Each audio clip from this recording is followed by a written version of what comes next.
Malheureusement, j'ai dû faire les erreurs pour ensuite me rendre compte que il y avait un truc qui clochait et que en fait, on s'improvise pas marathonien. Et que c'est un tout petit peu plus compliqué que juste tu mets une paire de baskets, n'importe quelle basket que tu trouves chez toi dans ton placard d'ailleurs, et puis tu sors courir, tu vois. Et tous les jours, tu augmentes un peu la distance, et puis un jour, tu auras fait 42 km et tu seras marathonienne. En fait, c'est plus complexe que ça. Donc pour répondre à ta question, oui, je pense que j'ai dû passer par la case échec.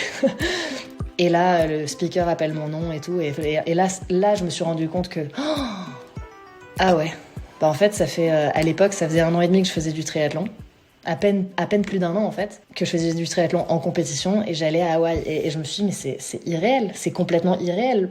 Tu as de nouveau récupéré ton cycle menstruel, tous les voyants sont au vert, enfin vraiment, même ça se voit que tu es dans un mindset qui va te permettre de réussir. Mais il faudra toujours que tu sois vigilante au fait de ne pas en faire trop par rapport à ce dont ton corps est capable. Avant de démarrer ce nouvel épisode, on a une invitation spéciale pour vous. Je vous invite à nous rejoindre sur devenirtriathlète.com. Vous allez y retrouver tous les épisodes, mais aussi des conseils, des guides, des ressources et des outils gratuits pour débuter, progresser ou performer en triathlon. Et on mettra tout ça à jour chaque semaine. Allez, on se retrouve tout de suite sur devenirtriathlète.com et d'ici là, bonne écoute de ce nouvel épisode.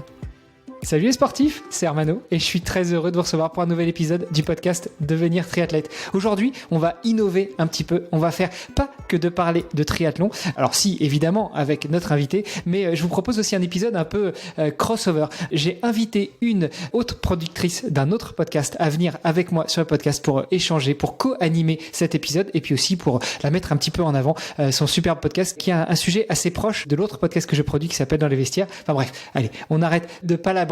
Déjà, je te présente toi, ma co-animatrice du jour, Romane Delay, et puis mon invité du jour, Esté Chiara Larivière. On reste sur Esté aujourd'hui, mais juste pour la présentation, je donne le prénom complet. Ça marche ? Ça me va très bien. Bonjour mesdames. Salut à toi Hermano et Esté, bonjour. Salut Hermano. On redit bonjour, on s'est dit bonjour en off, mais on peut redire bonjour pour le public. Exactement, il faut faire bonne figure, donc on dit bonjour. Esté, je te propose que on donne peut-être déjà un petit peu la parole à Romane pour qu'elle nous parle d'elle, qu'elle se présente, qu'elle parle de son podcast, et puis après on rentrera dans le vif du sujet avec toi, et là on va parler triathlon, femmes dans le triathlon, et puis parfois difficultés que rencontrent les femmes dans le triathlon, et notamment celles qui s'entraînent peut-être un petit peu trop, mais ce sera le sujet du jour. Du coup Romane, je t'en prie, lance-toi. Ouais, écoute, merci déjà pour l'invitation. C'est inédit pour moi de faire, je pense que c'est mon premier crossover. Donc c'est super chouette, merci beaucoup pour l'opportunité. Et donc mon podcast qui s'appelle Double Casquette, justement pour mettre en lumière en fait les athlètes qui mènent un peu une double vie, qui sont souvent peu médiatisés parce qu'ils sont aussi amateurs. Donc voilà, qui compte aujourd'hui un peu plus de 20 épisodes. Et voilà, donc c'est vrai qu'on a plein de points communs sur nos podcasts. Que dire d'autre ? Voilà, moi, ça me tenait à cœur de lancer ce podcast parce que justement, le sport, pour moi, c'est toute ma vie. Et en fait, je pense que j'ai pas assez mis, moi, ma casquette de sportive en avant dans mes autres vies perso et professionnelles. Et du coup, je voulais mettre ça en avant chez les autres athlètes. Toi, justement, tu dis que t'as pas mis assez en avant ta casquette de sportive. T'es sportive depuis quand ? Depuis toujours ? Quel sport ? Enfin, quelle est un peu ton histoire avec le sport ? Alors moi, j'ai 2 parents sportifs, coach de tennis. Donc je suis née dans le tennis. Mon frère et moi, on est tous les deux nés dans le tennis. Donc j'ai commencé le tennis, je pense, dès que t'es assez habile pour retenir une raquette, quoi. Et donc j'ai fait plein d'autres sports, ceci dit, ou plein d'autres activités même, mais le tennis ça a vraiment été mon sport phare que j'ai pratiqué en compétition. Et je suis partie aux États-Unis. J'ai eu cette opportunité, donc j'ai été boursière pour jouer dans une équipe américaine. Et c'est cette étape-là de ma vie, on va dire, qui se rapprochait le plus du haut niveau. Et que souvent, je dis que je la mets pas assez en avant parce que c'est quand même une expérience particulière et les gens qui ne connaissent pas, j'étale pas cette partie-là de moi.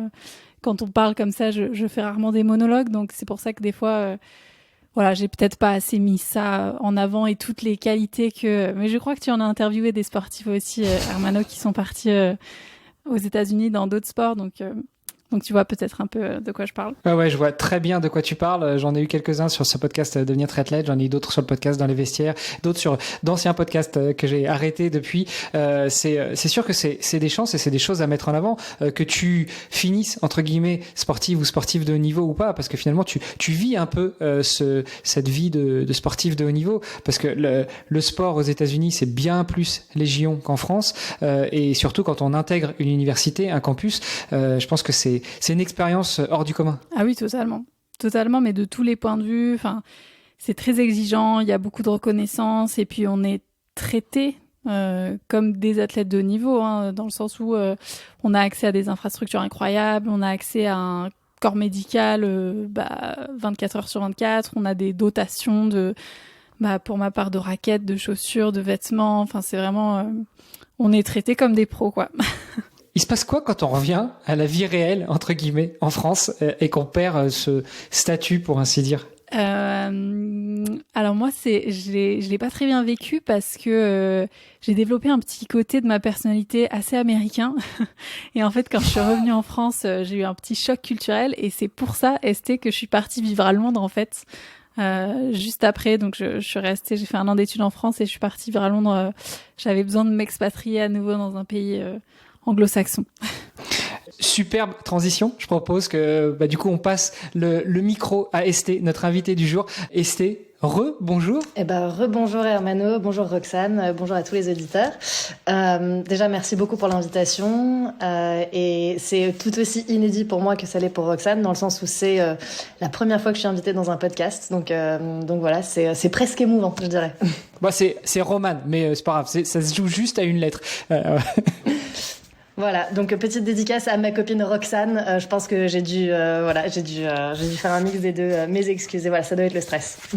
Peut-être qu'un jour, Esté, Romane et Roxane se rencontreront. Vous parlerez sport, vous parlerez double casquette, vous parlerez de plein de choses, mais peut-être c'est une grande marathonienne en plus, donc on aura plein de choses à se raconter. Bon, Romane, Esté, pour le coup, voilà, maintenant je suis complètement perdu. Hein, quand on sera 4 ou 5 autour des micros, ce sera compliqué. Ce sera plus compliqué, ouais. Quand on fera des événements en live, ce sera compliqué, ouais. Du coup, Esté, je te propose, toi aussi, de te présenter, de nous en dire plus sur toi, ta vie de sportif, ta découverte de la vie sportive, et puis Romane l'a dit, et non pas Roxane, tu es à Londres. Peut-être que tu pourras nous dire aussi pourquoi à Londres. Enfin voilà, je te laisse faire un petit peu le melting pot, choisir les sujets que tu veux aborder, puis si tu les abordes pas tous, on te posera plein de questions. Avec grand plaisir. Donc je m'appelle Esté, j'ai 31 ans. Je suis triathlète. Ça me prend beaucoup de temps. Je pense qu'on en parlera un petit peu plus tard, parce que je me spécialise plutôt sur le longue distance en triathlon. Mais je suis très très très loin d'être professionnelle. Je suis vraiment, je suis triathlète amateur, triathlète passionné. Et ça fait, je pense que j'ai commencé le triathlon. J'ai dû commencer à m'entraîner en triathlon, parce qu'il y a une différence entre juste s'entraîner dans les 3 disciplines et ensuite commencer à faire de la compétition. Vers 2019-2020, j'ai commencé à m'entraîner, à faire les 3 disciplines. Donc c'est tout récent pour moi le triathlon, mais j'ai toujours été assez sportive, on va dire. Je pense que mon premier sport, mon sport de cœur, et je sais que tu en as interviewé sur le podcast Hermano, c'était l'équitation. Donc j'ai commencé à monter à cheval, enfin à poney, à l'âge de 3 ans. J'ai jamais arrêté, c'est encore quelque chose que je pratique aujourd'hui, beaucoup beaucoup moins qu'avant. Mais j'en ai fait à relativement bon niveau. Je pense jusqu'en 2009. Il y a un petit parallèle, je pense, qui est intéressant, et je m'en suis rendu compte en réfléchissant ce matin au podcast qu'on allait enregistrer aujourd'hui. C'est que dans le triathlon, tu as plusieurs disciplines, et moi, ma discipline de cœur, c'est ce qu'on appelle le concours complet.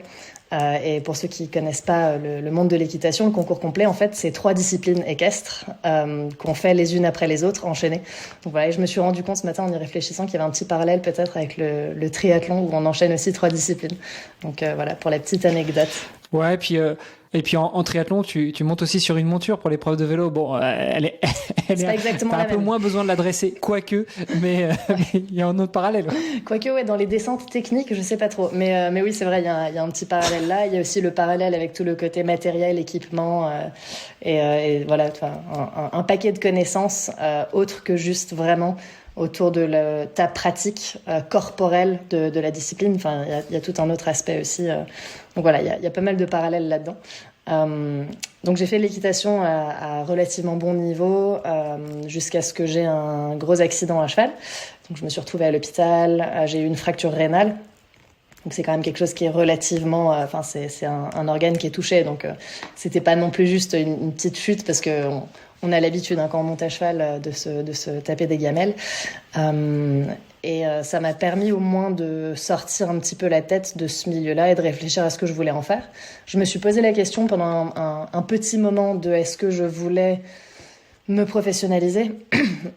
Et il y a eu un moment un petit peu pivot, entre guillemets, où, enfin, dans les études, on est obligé de choisir entre est-ce que je veux un parcours académique, entre guillemets, classique, donc collège, lycée, université ou grande école, ou que sais-je, ou est-ce qu'on veut vraiment se dédier davantage à sa pratique sportive. Et donc en France, en général, parce que j'ai grandi en France, ça passe par tout ce qui est sport-études, entre autres. Et j'ai réfléchi à est-ce que je voulais faire ça professionnellement, et je me suis rendu compte qu'en fait, j'avais pas nécessairement envie de faire de ma passion mon métier et de devenir un petit peu esclave de cette passion-là, et que potentiellement le côté passion se perde un petit peu. Alors je sais pas, peut-être, enfin si ça se trouve, j'aurais jamais perdu la passion en faisant mon métier. Mais voilà, je voulais pas en devenir esclave. Et j'ai un contexte familial, je pense aussi, qui fait que le côté académique, c'était peut-être un petit peu plus la voie normale, on va dire, à suivre. Donc j'ai décidé de faire moins d'équitation, de me consacrer à mes études. Voilà, j'ai fait des études de droit, plutôt spécialisées dans le droit international européen, les relations internationales. Je me destinais plutôt d'abord à des carrières dans le milieu de la diplomatie, et je me suis rendu compte, en fait, à l'issue de mes 5 ans d'études de droit, que c'était quelque chose pareil qui me passionnait, mais dont j'avais pas nécessairement envie d'en faire mon métier. Et donc il y a de nouveau un petit, voilà, les cycles se répètent. Et je me suis rendu compte que avoir une double casquette, c'était potentiellement quelque chose qui me plairait peut-être. Et donc j'ai décidé, après mon master en droit, de faire un autre master, parce qu'un master, c'est pas suffisant. Et donc j'ai intégré l'ESCP, qui est une école de commerce à Paris. Et donc voilà, j'ai fait un master en marketing à l'ESCP. Ce qui m'a donné un profil un petit peu... alors, à l'époque, je dis ça comme si j'étais vieille, mais bon, il y a 5 ans ou 7 ans, c'était quelque chose qui était un petit peu différent. Maintenant, des doubles profils comme ça, on en a de plus en plus, c'est de plus en plus recherché. Mais voilà, le côté juridique et commercial, c'est quelque chose qui me correspondait bien. Et à l'issue de l'ESCP, j'ai décroché tout de suite un stage, en fait, dans chez un géant de la tech. J'y suis encore. Ça m'a fait voyager. Je suis allée à Dublin, San Francisco, à Londres, et voilà, pour atterrir, entre guillemets, professionnellement à Londres, en tout cas pour le moment. Voilà. Tu as l'air d'avoir une personnalité de curieuse. Quand tu dis ce cycle qui se répète, d'éviter un peu d'aller vers la passion, je pense que du coup, tu es assez curieuse pour aller justement te découvrir d'autres passions, en fait, à chaque fois, non? Ouais, exact. Je pense qu'il y a une part de ça. Il y a aussi une part d'être éternellement, pas insatisfaite, mais ouais, de vouloir apprendre d'autres choses. Donc ouais, je pense que tu as raison. Et comment t'arrives au triathlon, finalement? Comment est-ce que tu passes de l'équitation à rien? Tu continues peut-être à faire du sport, mais quand t'es presque à haut niveau en équitation et que tu passes à autre chose tout doucement, on peut considérer que c'est rien. Donc comment tu passes de l'équitation à rien au triathlon? Alors, déjà, est-ce que tu as le temps? Parce que c'est une histoire qui est assez longue. On a 4 heures. Roman, c'est bon pour toi? C'est bon. Alors justement, c'est intéressant que tu me poses la question. Je suis pas exactement passée de l'équitation à rien au triathlon longue distance. C'est plutôt que quand j'ai arrêté de faire de l'équitation, quand je suis arrivée à la fac, j'ai fait un petit peu comme faisaient plein de gens à l'époque. J'ai l'impression que c'était la mode. Tout le monde allait à la salle de sport. Tu vois, c'était vraiment sur les réseaux sociaux. C'était l'essor de toutes les fit girls, tu vois, je sais pas, des personnalités qui aujourd'hui sont extrêmement connues, comme Thibaut InShape, par exemple, qui commençaient à se lancer. Et il y a eu tout je sais pas, ça me semble un peu péjoratif de dire une mode, mais bon, on va dire une sorte de mode comme ça du fitness qui a commencé. Une tendance. Qui va avec l'arrivée des réseaux sociaux en même temps. Si on fait le calcul, ça va ensemble. Exact. Et j'étais pile dans cette tranche d'âge et cette cible, entre guillemets, de population. Et ayant toujours été quand même assez sportive, alors j'ai fait de l'équitation, mais j'ai aussi fait plein d'autres trucs, un peu touche à tout. Je pense que mes parents m'ont encouragée à essayer plein de choses, de l'athlétisme, du judo, du kayak, enfin plein de choses. Malheureusement, pas de la natation, on y reviendra plus tard, mais voilà. Et donc quand j'ai arrêté l'équitation à ce niveau-là, je continuais à en faire, mais il fallait que je trouve autre chose qui était moins chronophage et qui était moins strict dans les horaires, les entraînements, etc., que je pouvais faire un petit peu en autonomie. Et du coup, je me suis inscrite dans une salle de sport. Et puis, j'ai commencé à y aller 1 fois par semaine, puis 2, puis 3, puis tous les jours, puis parfois 2 fois dans la journée. Et T'as raison. Moins chronophage et moins strict. Ok. Non, mais dans le sens où je pouvais y aller vraiment quand moi, ça m'arrangeait. Mais voilà, j'ai une personnalité où je pense que quand je me lance dans un truc, je le fais à fond, en fait. Et j'ai du mal à me restreindre. J'ai du mal à faire... les choses un petit peu, pas à moitié, mais oui, à moitié. En gros, quand je fais un truc, je m'investis à 200%, ce qui parfois est très bien et parfois moins bien. Et c'est justement comme ça que j'ai commencé le triathlon. Parce que à force de faire de la salle de sport, du fitness, un petit peu d'haltéro, et à force de trop en faire et à force de baigner dans ce milieu-là, ça a commencé à avoir un impact négatif, je pense, sur mon état d'esprit. Faut savoir que on va appeler ça le milieu du body, entre guillemets, c'est un milieu dans lequel, surtout pour les femmes, c'est extrêmement exigeant. L'objectif étant d'être toujours assez musclé, une masse grasse, un taux de masse grasse très bas, ce qui pour une femme n'est pas forcément gage de bonne santé. Quand on se balade à l'année à des pourcentages de masse grasse inférieurs à 10% pour une femme, hormonalement, c'est pas une bonne idée. On peut faire ça de façon ponctuelle, éventuellement pour certaines compétitions, sauf que moi, le faisant à 2000%, je voyais pas du tout ça comme étant ponctuel. Et je pense que j'en ai fait trop. J'en ai fait trop au niveau sport, j'en faisais pas assez au niveau alimentation, et le cumul des deux a fait que je me suis retrouvée physiquement à ne pas être en bonne santé. Mais mentalement non plus, en fait. Enfin, voilà, mentalement c'était pas beaucoup mieux. Et quelques années après, plus le temps passait, en fait, et j'étais comme dans une espèce de spirale descendante, une pente très très glissante, et je me suis rendu compte un jour que si je mettais pas un terme à cette pratique sportive là, ça n'allait faire que de s'empirer. Et que donc il fallait que je trouve une autre façon de me challenger. Et je pense que j'ai gagné aussi en maturité en me rendant compte que dans ce milieu-là... Alors moi, je faisais pas de compétition de bodybuilding, parce que je trouvais que c'était un petit peu rabaissant pour les femmes, dans le sens où,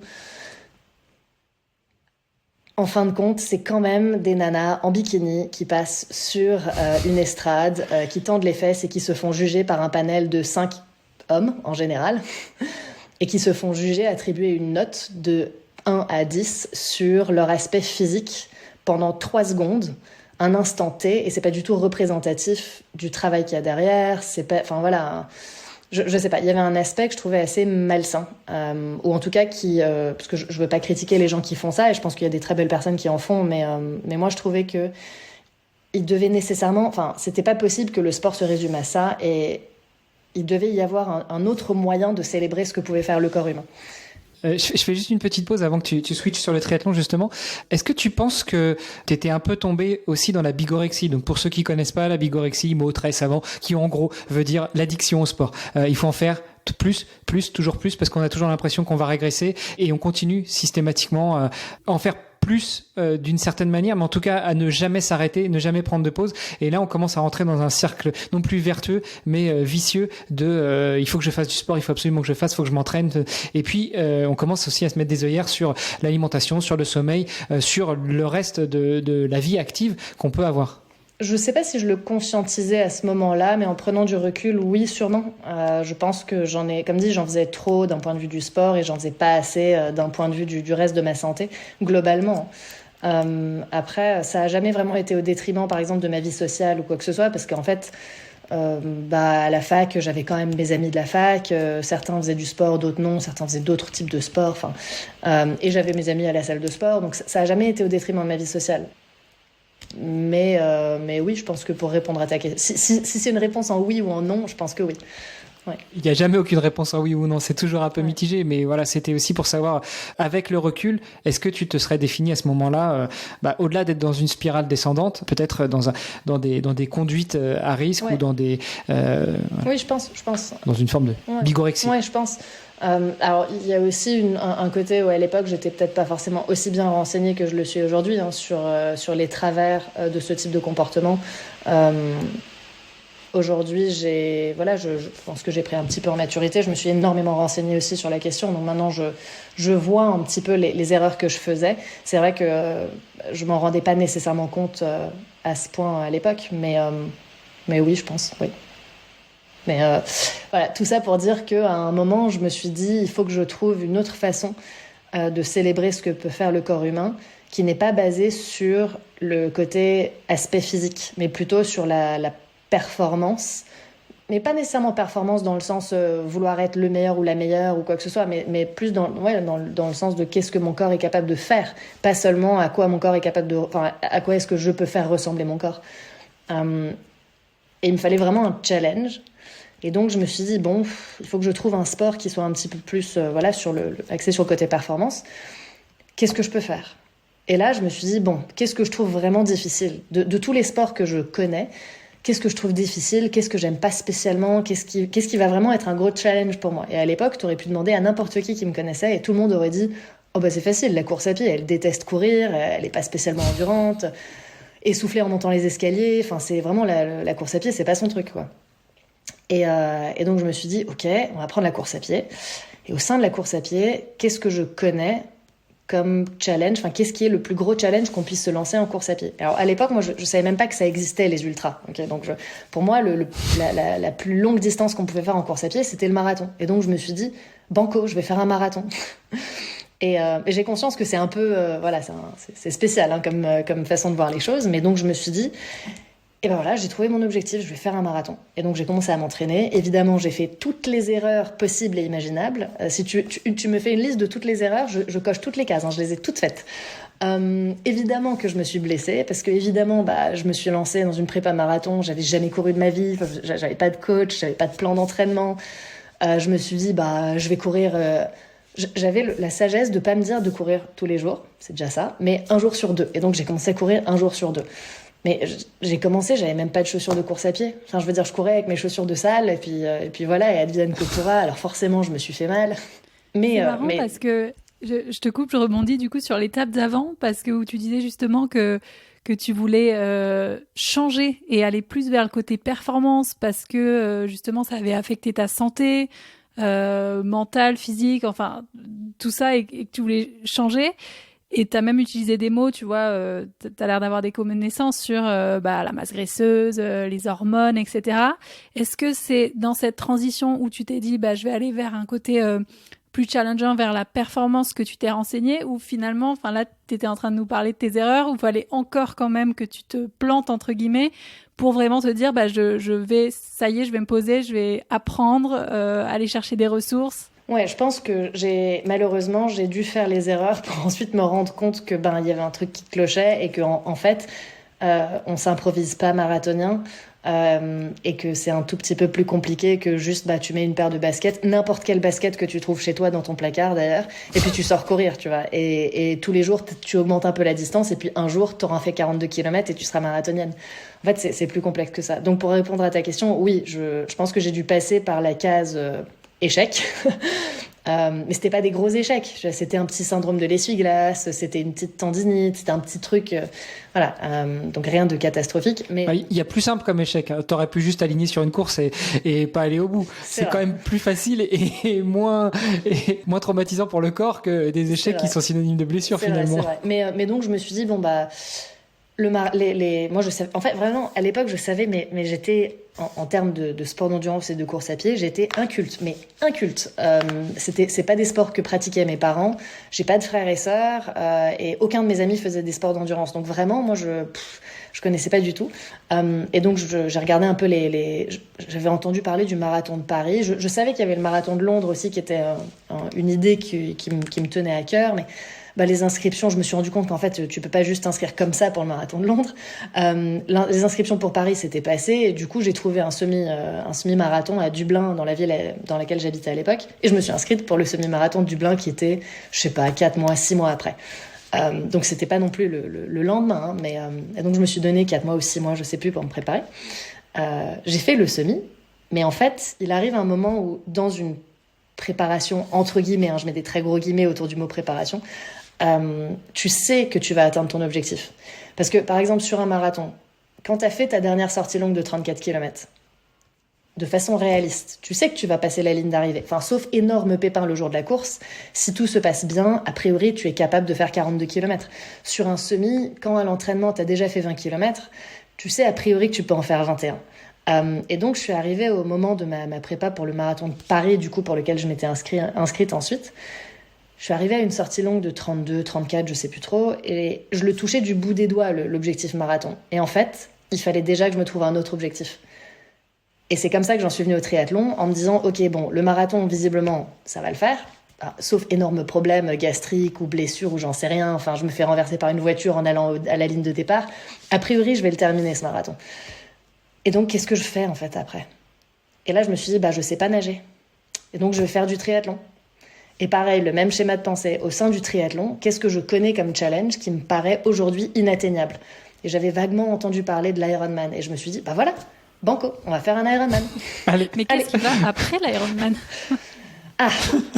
Pour le moment, je me suis arrêtée à l'Ironman. J'ai pas du tout envie de faire, les gens qui font des DK Ironman, des trucs comme ça me... non, c'est pas du tout pour moi. Mais voilà, donc... Pour répondre mais après, dans l'Ironman, tu as encore d'autres performances. Oui. Continuer les Ironman, mais aller chercher autre chose. Exact. On va y venir, j'imagine. Mais voilà, donc c'était une façon assez longue et avec quelques déviations pour répondre à ta question qui est comment je me suis mise au triathlon. Je me suis mise au triathlon comme ça parce que j'adore les challenges et que j'ai voulu...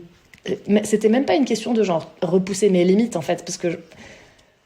J'imagine que tout le monde a des limites, je sais pas trop où elles sont, je sais pas trop comment aller les chercher, mais c'était vraiment cette notion de challenge et un truc en a emmené un autre et voilà. Et je trouve ça génial en fait, de me dire que c'est parce que je voulais me challenger que j'ai découvert la course à pied, je me suis fait tellement d'amis, le triathlon pareil, j'ai rencontré des gens extraordinaires. Et si ça se trouve, il y a un autre challenge qui m'attend, je sais pas encore ce que c'est, mais je suis sûre que ce sera pareil, ce sera passionnant, ça va donner des frissons, je vais rencontrer des gens extra et c'est trop cool. Tu nous racontais comment est-ce que tu es venu au triathlon. Le marathon de l'Ironman, ok, admettons c'était presque check, mais il y a aussi le vélo et puis la natation. Et t'as sous-entendu que la natation, c'était pas encore trop ton truc. Non. Du coup, 2018, 2019, quand tu commences à te mettre au triathlon, ça se passe comment ? Mal, très très mal. Alors j'habitais à Dublin à l'époque et je me suis dit, ça je pense que c'était en 2019, et je me suis dit, si je veux faire un triathlon, il y a quand même un obstacle quand même relativement conséquent, c'est que je sais pas vraiment nager. Enfin, je savais nager dans le sens, je savais ne pas couler, comme la plupart des gens qui grandissent en France par exemple aujourd'hui.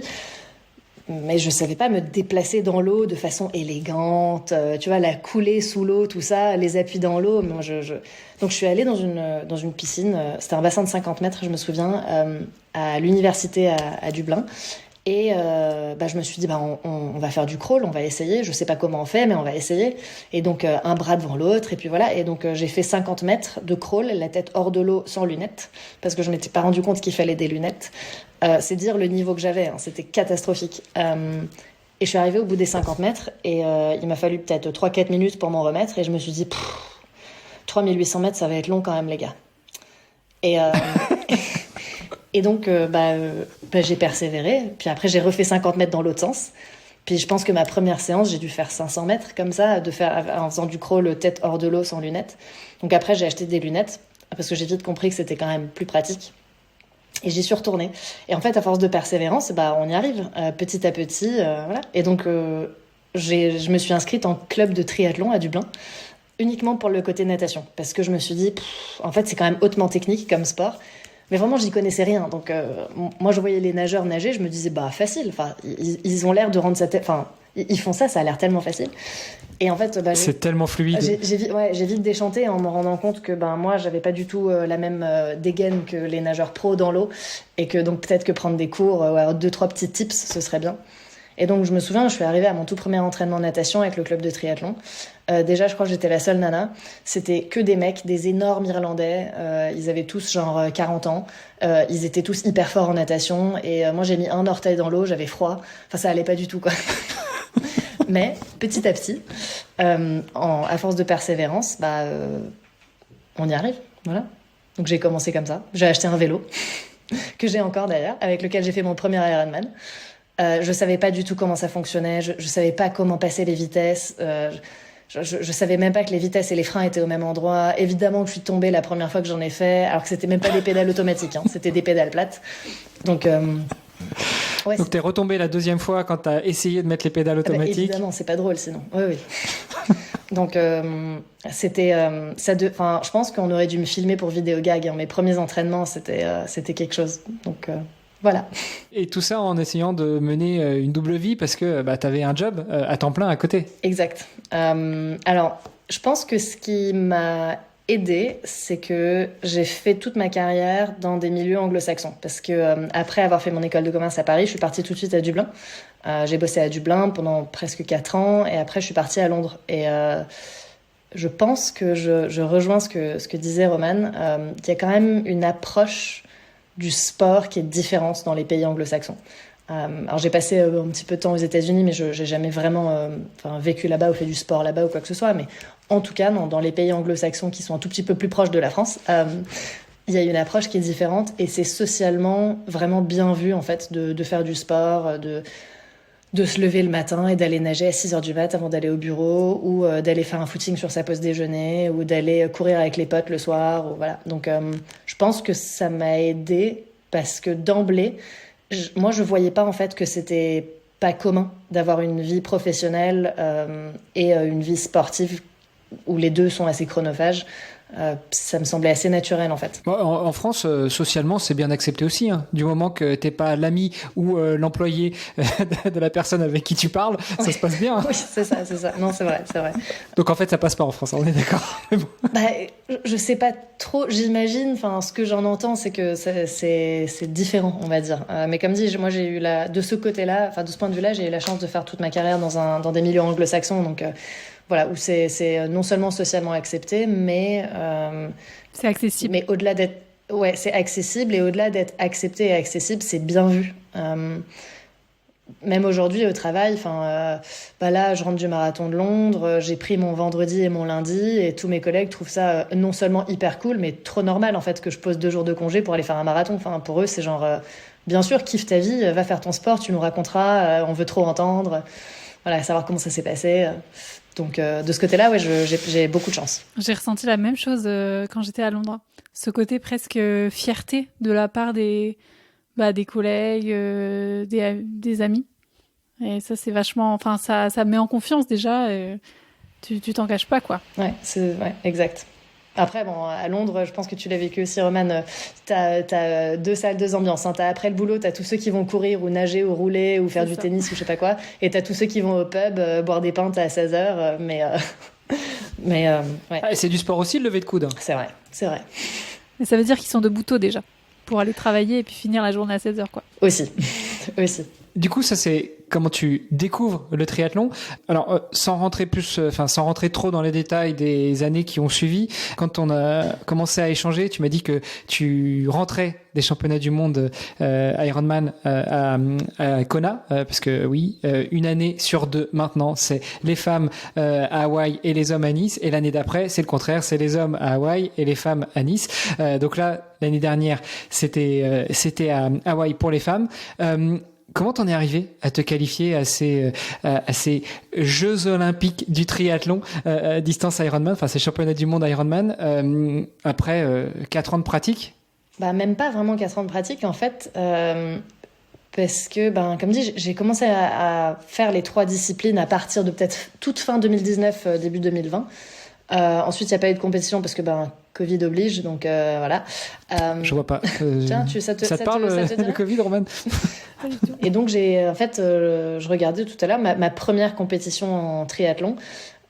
Ça devait être en fin 2021 le 73 de Lanzarote. Comme premier triathlon, je trouvais que c'était pas mal. Et en fait, j'y suis allée, j'ai fait tout mon check-in, j'avais mon dossard, tout. On a sorti les vélos avec mon copain qui le faisait aussi, juste pour aller faire une reconnaissance vraiment du tout début du parcours. Donc la course était le lendemain et je me suis cassé le coude. J'ai fait une chute à vélo et je me suis cassé le coude. Et du coup, voilà. Donc j'ai pas fait ma première compétition en 2021. Je l'ai faite l'année d'après. Donc tout début en mars 2022, donc il y a 2 ans et 1 mois. 2 ans? Ouais, il y a 2 ans, j'ai fait mon premier triathlon, aussi à Lanzarote, mais c'était un distance olympique, un M. Et c'était trop cool et ça m'a conforté dans le fait de faire du triathlon et de faire quelques courses. C'était pas prévu que ce soit celui-là mon premier, comme dit, mais voilà, c'est le hasard a fait que le hasard ou l'accident, je sais pas, a fait que j'ai fait un distance olympique ou un M en premier triathlon.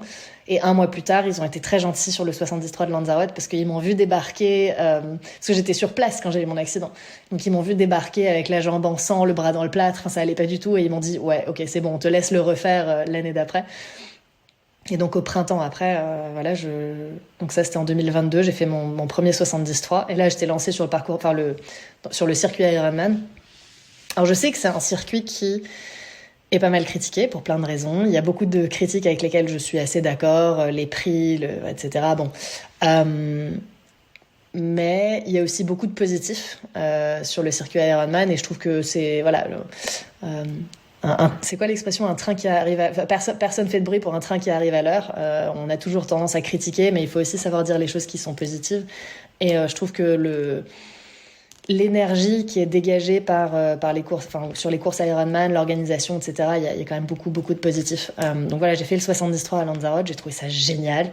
J'avais pas du tout un temps incroyable, hein, mais après toute proportion gardée, c'est un temps qui est incroyable pour moi, ce sera peut-être nul pour quelqu'un d'autre et inatteignable pour encore une autre personne, mais donc j'ai fait ça et je me suis inscrite. Je crois que c'était peut-être quelques jours avant la course ou quelques jours après, je sais plus. Je me suis dit, il faut que je fasse un full.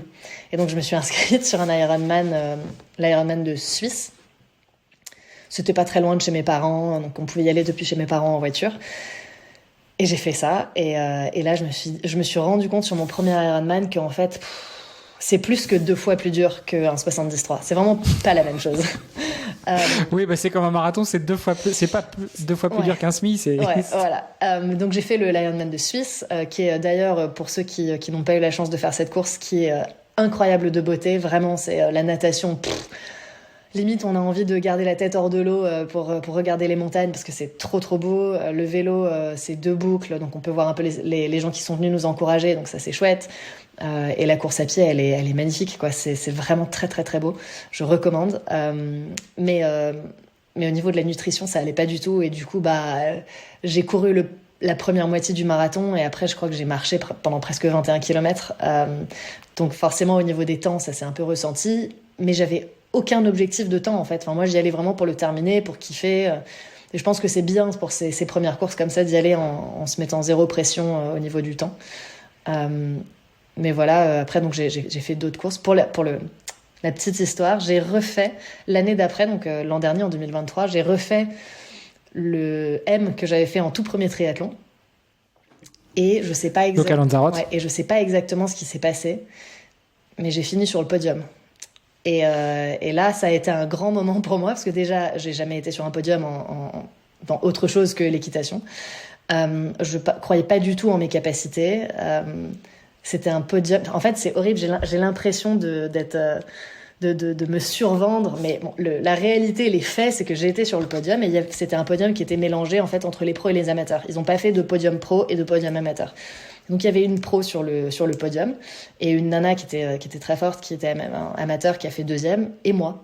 Et là, je me suis dit, ouais, peut-être que je peux faire un truc, quoi. Enfin, peut-être que je suis pas aussi nulle que ce que j'arrête pas de me dire. Et c'était épique. Enfin, c'était que c'était un petit triathlon à Lanzarote. Enfin, c'était pas un gros triathlon. Quoique les Espagnols, ils étaient là en masse et les Espagnols, ils sont forts en triathlon. Et donc, je me suis dit, bah ouais, bah peut-être que je suis pas aussi nulle en sport d'endurance que ce que j'arrête pas de me répéter. Et voilà. Et donc ensuite, j'ai fait l'Ironman de Nice. Et je me suis qualifiée. Et là, c'est là que je me suis qualifiée, du coup, pour répondre à ta question, hein, comment j'ai fait pour atterrir au championnat du monde. Je sais pas trop comment j'ai fait, en fait, Armano. J'ai fait l'Ironman de Nice. Ça, je le sais. J'ai fait la natation, ça s'est bien passé. J'ai fait le vélo, ça s'est relativement bien passé. Bon, la course à pied, c'était une épreuve, hein. Pour ceux qui l'ont pas fait et qui connaissent pas le parcours, c'est 4 allers-retours sur la promenade en plein cagnard. Quand t'arrives vers l'aéroport, il y a 0 spectateur, il fait chaud, il y a pas une zone d'ombre. Enfin, c'était difficile. Et je le termine et bon, je fais pas un temps incroyable, hein. Enfin, je veux dire, je crois que je l'ai terminé en 12h30, ce qui pour Nice c'est pas mal. Mais on va pas se mentir, c'est pas non plus. Enfin, il y a des gens qui le font, enfin des nanas qui le font en 10 heures, voilà. Donc c'était pas incroyable, mais ça a suffi pour me qualifier. Et donc le lendemain, il y a la cérémonie de remise des slots, et j'y vais sans vraiment y croire encore en fait. Hein. Pour moi, c'était pas réel ce qui était en train de se passer. Et là, le speaker appelle mon nom et tout, et là, je me suis rendu compte que ah ouais. En fait, ça fait à l'époque, ça faisait 1 an et demi que je faisais du triathlon, à peine plus d'1 an en fait, que je faisais du triathlon en compétition, et j'allais à Hawaï et je me suis dit mais c'est irréel, c'est complètement irréel. Vu mon niveau de départ, c'est irréel.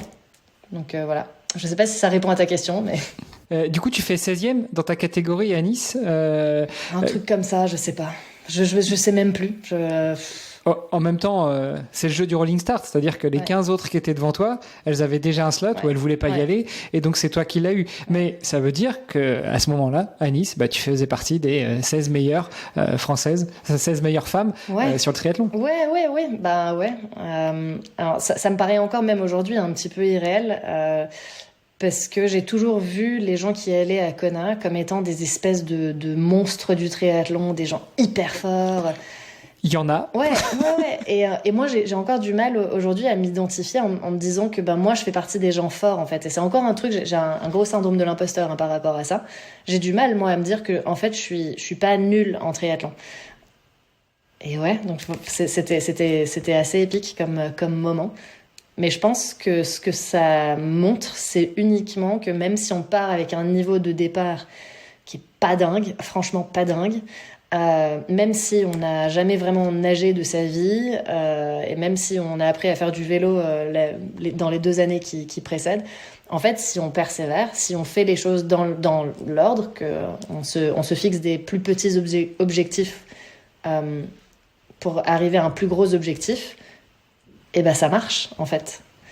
Et moi, j'avais toujours l'impression que les autres qui y arrivaient et qui montraient comment ils avaient réussi, j'avais toujours l'impression que, je sais pas, ils mentaient, tu vois, qu'il y avait nécessairement un talent caché, un truc en plus, que c'était pas uniquement genre du travail acharné et tu vas y arriver.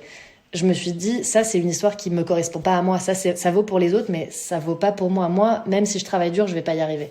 Et en fait, j'ai travaillé dur et j'ai réussi. Donc, comme quoi, c'est vrai, en fait. Voilà, je te remercie pour ça, Esté, parce que c'est l'essence même du podcast qui s'appelle Devenir triathlète. On veut, ça y est, je trouve plus mes mots. On veut parler le plus possible du triathlon et puis dédramatiser, en tout cas rendre accessible le triathlon à tous et à toutes. Et le fait que tu dises, voilà, moi quand j'ai commencé, je me voyais loin, très loin, et je croyais pas qu'à force de travailler acharné on pourrait y arriver. Si, la preuve, tu es arrivé et tu as été au championnat du monde à Hawaï. Et puis pour la petite histoire, en plus, Hawaï, ça se passe mieux qu'à Nice, non ? Ah oui, Hawaï, ça s'est beaucoup mieux passé qu'à Nice. Ouais. Hawaï, c'était... Alors, au-delà de la chaleur et de l'humidité, et ça, on pourra y revenir, au niveau des... l'humidité, t'as l'habitude en Angleterre ? Ça y est, ça chambre. Non, ça s'est mieux passé. Hein. Je crois que de mémoire, j'ai terminé en 11h45, 46, un truc comme ça. Ce qui, encore une fois, c'est pas un temps révolutionnaire, mais ça s'est beaucoup mieux passé. Le vélo s'est mieux passé, tout s'est mieux passé. C'était vraiment chouette. Mais j'y suis vraiment allée sans pression. Pour le coup, Hawaï, c'était l'aboutissement en fait de ce parcours entre guillemets de qualification. Ce qui est, je me suis dit, ce qui est difficile, c'est de se qualifier. Une fois que t'es qualifié, en réalité, on va pas se mentir. Moi, Esté, je vais jamais faire podium à Hawaï. Donc, quitte à y aller, autant vraiment kiffer. Et donc, j'y suis allée sans pression. Je voulais kiffer ma journée. Et en fait, je pense que c'est une des courses qui s'est le mieux passée, justement parce que j'y suis allée avec comme seul objectif... Non, j'avais 2 objectifs. Le premier objectif, c'était de prendre un max de plaisir. Le deuxième, c'était quand même de passer la ligne d'arrivée. Parce que c'est vraiment relou si tu vas jusque là-bas et que tu repars pas avec la médaille. Alors là, franchement, nul. Vraiment nul. Donc l'objectif, c'était quand même de repartir avec ma médaille. Mais c'était incroyable. Et moi, j'ai une petite question pour compléter un peu aussi tes commentaires, Esté, et puis Hermano, tes précédentes questions. Tu vois, à chaque fois quand tu nous racontes ton expérience, ton histoire, presque on dirait que toi-même t'y crois pas trop encore, tu vois, quand tu nous le racontes. À quel moment, tu vois, est-ce que il y a une de ces courses ou est-ce que c'est une fois que tu arrives finalement à Hawaï après toutes ces compétitions, est-ce qu'il y en a une qui te propulse en fait, qui te professionnalise dans le sens où tu vois, où tu commences à t'intéresser à la nutrition ou presque à développer un plan d'attaque, un plan d'entraînement, à adapter ton emploi du temps avec le boulot. Parce qu'au début, on dirait que voilà, quand tu nous le racontes, que c'est vraiment étape par étape, et puis au final, tu y arrives et tu te surprends. Mais voilà, est-ce qu'il y a un moment, ça te propulse vers toi, le fait de conscientiser, de te dire, en fait, je vais professionnaliser ma pratique? Alors, je pense que... Déjà, c'est une très bonne question. Je pense qu'il y a 2 aspects à ça. Au niveau de quand est-ce que ça a eu lieu, ce côté un petit peu presque comme un déclic. C'était quelque part entre Nice et Kona, je pense, parce que c'est vraiment la qualification à Kona où vraiment, moi je suis allée à Nice, c'était même pas, j'avais même pas pensé à l'éventualité de me qualifier. Enfin vraiment, pour moi c'était inatteignable, c'était tellement inatteignable que, comme si j'avais pas pensé. Et une fois que j'ai eu ma qualif, là je me suis dit, un peu comme la fois où j'ai par miracle fini sur un podium, je me suis dit, ok. Bon, maintenant, il faut vraiment que je fasse ça un petit peu plus sérieusement. Donc, je pense que ça a eu lieu quelque part entre ces 2 compétitions-là. Mais il y a quand même un aspect... et je pense que ça contribue à comment j'ai fait pour aller à Kona. J'ai toujours été... je fais les choses à fond. Et du coup, quand j'ai commencé le triathlon, j'ai tout de suite commencé à écouter tous les podcasts Devenir triathlète, tous les autres podcasts sur le triathlon, à lire, à regarder des vidéos sur YouTube, à regarder un peu sur les réseaux sociaux, à m'inspirer de certains athlètes qui partageaient un petit peu leur parcours, leurs tuyaux, etc. Donc j'ai essayé d'apprendre le plus possible parce que quand on se lance dans un truc où il y a 3 sports, où clairement il y en a 2 où on n'y connaît rien sur les 3 et un où on n'y connaît franchement pas grand chose parce que j'avais jamais fait de séance de fractionné en course à pied. Je me suis dit, il y a quand même beaucoup de potentiel de faire des erreurs, en fait. Donc parce qu'on se lance dans l'inconnu. Et donc, j'ai voulu vraiment apprendre le plus possible, surtout sur les 3 sports, sur le renforcement musculaire, sur la nutrition, sur tout. Mais je réfléchissais, et ça répond en partie à ta question, je pense, je réfléchissais l'autre jour à qu'est-ce que je donnerais pas comme tuyau ou quelles sont les choses peut-être qui m'ont aidé dans ma entre guillemets progression en triathlon. Une des choses, c'est vraiment aimer chaque discipline individuellement. Et ça m'a énormément aidé parce que je fais du triathlon, mais je fais pas que du triathlon en fait. Je fais de la course à pied, mais de façon isolée. Je fais aussi du vélo de façon isolée. Et je fais de la natation de façon isolée. Donc quand avant Kona, par exemple, j'ai fait des courses de natation en eau libre, j'ai fait des courses de vélo, je suis allée faire la 312 à Majorque, j'ai fait l'étape du Tour en vélo, des trucs comme ça. Je suis allée rouler juste pour le plaisir de rouler. On a fait des week-ends dans les Alpes, on a fait des cols. Donc, aimer chaque discipline individuellement et s'y intéresser de façon individuelle, je pense que ça m'a beaucoup aidé. Parce que ce que moi je vois, c'est qu'il y a pas mal de gens qui se mettent au triathlon pour faire du triathlon, dans le sens pour faire les 3 disciplines, mais qui qui ne scinde pas le triathlon en 3 disciplines à part entière et qui s'y intéresse pas juste pour le plaisir de s'intéresser à telle discipline puis telle discipline. Donc par exemple, il y a le nombre de gens que je vois qui font du triathlon et qui n'y connaissent absolument rien à leur vélo. Alors, c'est pas du tout une critique, il y a plein de gens qui sont comme ça, et dans une certaine mesure, moi j'étais comme ça aussi. Mais, par exemple, le fait d'apprendre tout ce que je pouvais apprendre sur le vélo, sur des différentes techniques d'entraînement, sur le vélo en tant que machine, sur comment faire ses réparations, enfin comment entretenir son vélo, tout ça, je pense que ça m'a beaucoup apporté, ça m'a beaucoup permis de déstresser, surtout par rapport à la partie vélo, la partie mécanique qui pour beaucoup de gens est stressante, et pour beaucoup de filles, je pense, est très stressante, le côté mécanique. Savoir changer, je sais pas si on crève ou quoi que ce soit. Donc ouais, je pense que voilà, ça répond peut-être aussi un petit peu à ta question. Donc oui, il y a eu un moment où il y a eu plus de professionnalisation, mais c'était quand même sur un background de, en fait, j'ai envie d'apprendre. Elle est super intéressante ta réponse. J'enchaîne 2 questions, Hermano, et parce que je pense que de nous 3, je suis celle qui m'y connaît le moins en triathlon.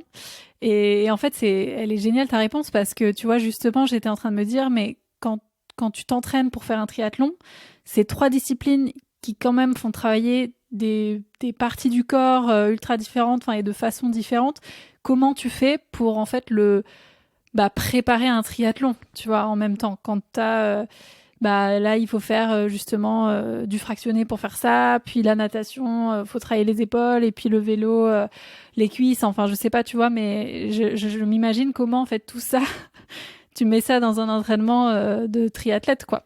Donc c'est vrai que ta réponse répond en partie aussi à cette question-là, j'imagine. Ouais, mais complètement. Et je pense qu'une des choses que j'ai bien fait dès le début, c'est que très tôt, dans ma pratique du triathlon, j'ai pris un coach. Et il y a aussi une notion, je pense, pour beaucoup de gens, et pareil, surtout pour les filles avec qui j'en ai discuté, beaucoup de gens s'imaginent que avoir un coach, c'est réservé aux gens qui ont déjà un certain niveau. Et que avoir un coach quand tu débutes, ça sert pas forcément à grand chose. Et je suis pas tellement d'accord, parce que avoir un coach, alors on a tous des raisons différentes de prendre un ou une coach, mais ça permet plusieurs choses. Alors déjà, pour moi et pour plein de gens qui ont un métier qui est assez prenant, ça t'enlève toute une partie charge mentale de devoir organiser, planifier tes entraînements. Parce qu'en fait, c'est fait pour toi. Donc moi, le lundi matin, j'ouvre mon application, je sais ce que je fais pendant la semaine. Et voilà, et évidemment, on change si besoin. Mais ça m'a beaucoup aidé. Et ça permet de non seulement ne pas faire d'erreur dans ta planification, c'est parce que si c'est un professionnel qui le fait pour toi, a priori, ce sera mieux fait que si toi, tu n'y connais rien et que tu décides de le faire toi-même. Mais ça permet aussi aux plus curieux d'entre nous d'apprendre en fait en faisant, parce que j'ai appris beaucoup en voyant la façon qu'avait mon coach de planifier mes entraînements, et en posant des questions.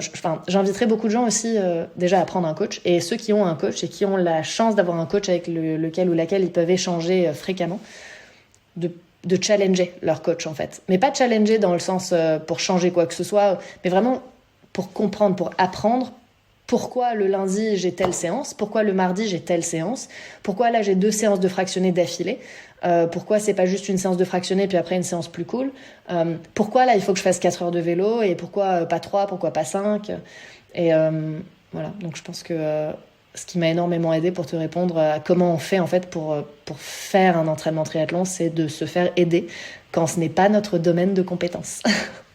Mais ça vaut dans plein de domaines, hein. Mais t'as raison de le dire, parce que je pense, quand tu disais les gens qui se disent qu'il faut être pro pour prendre un coach, il y a peut-être aussi une partie financière finalement.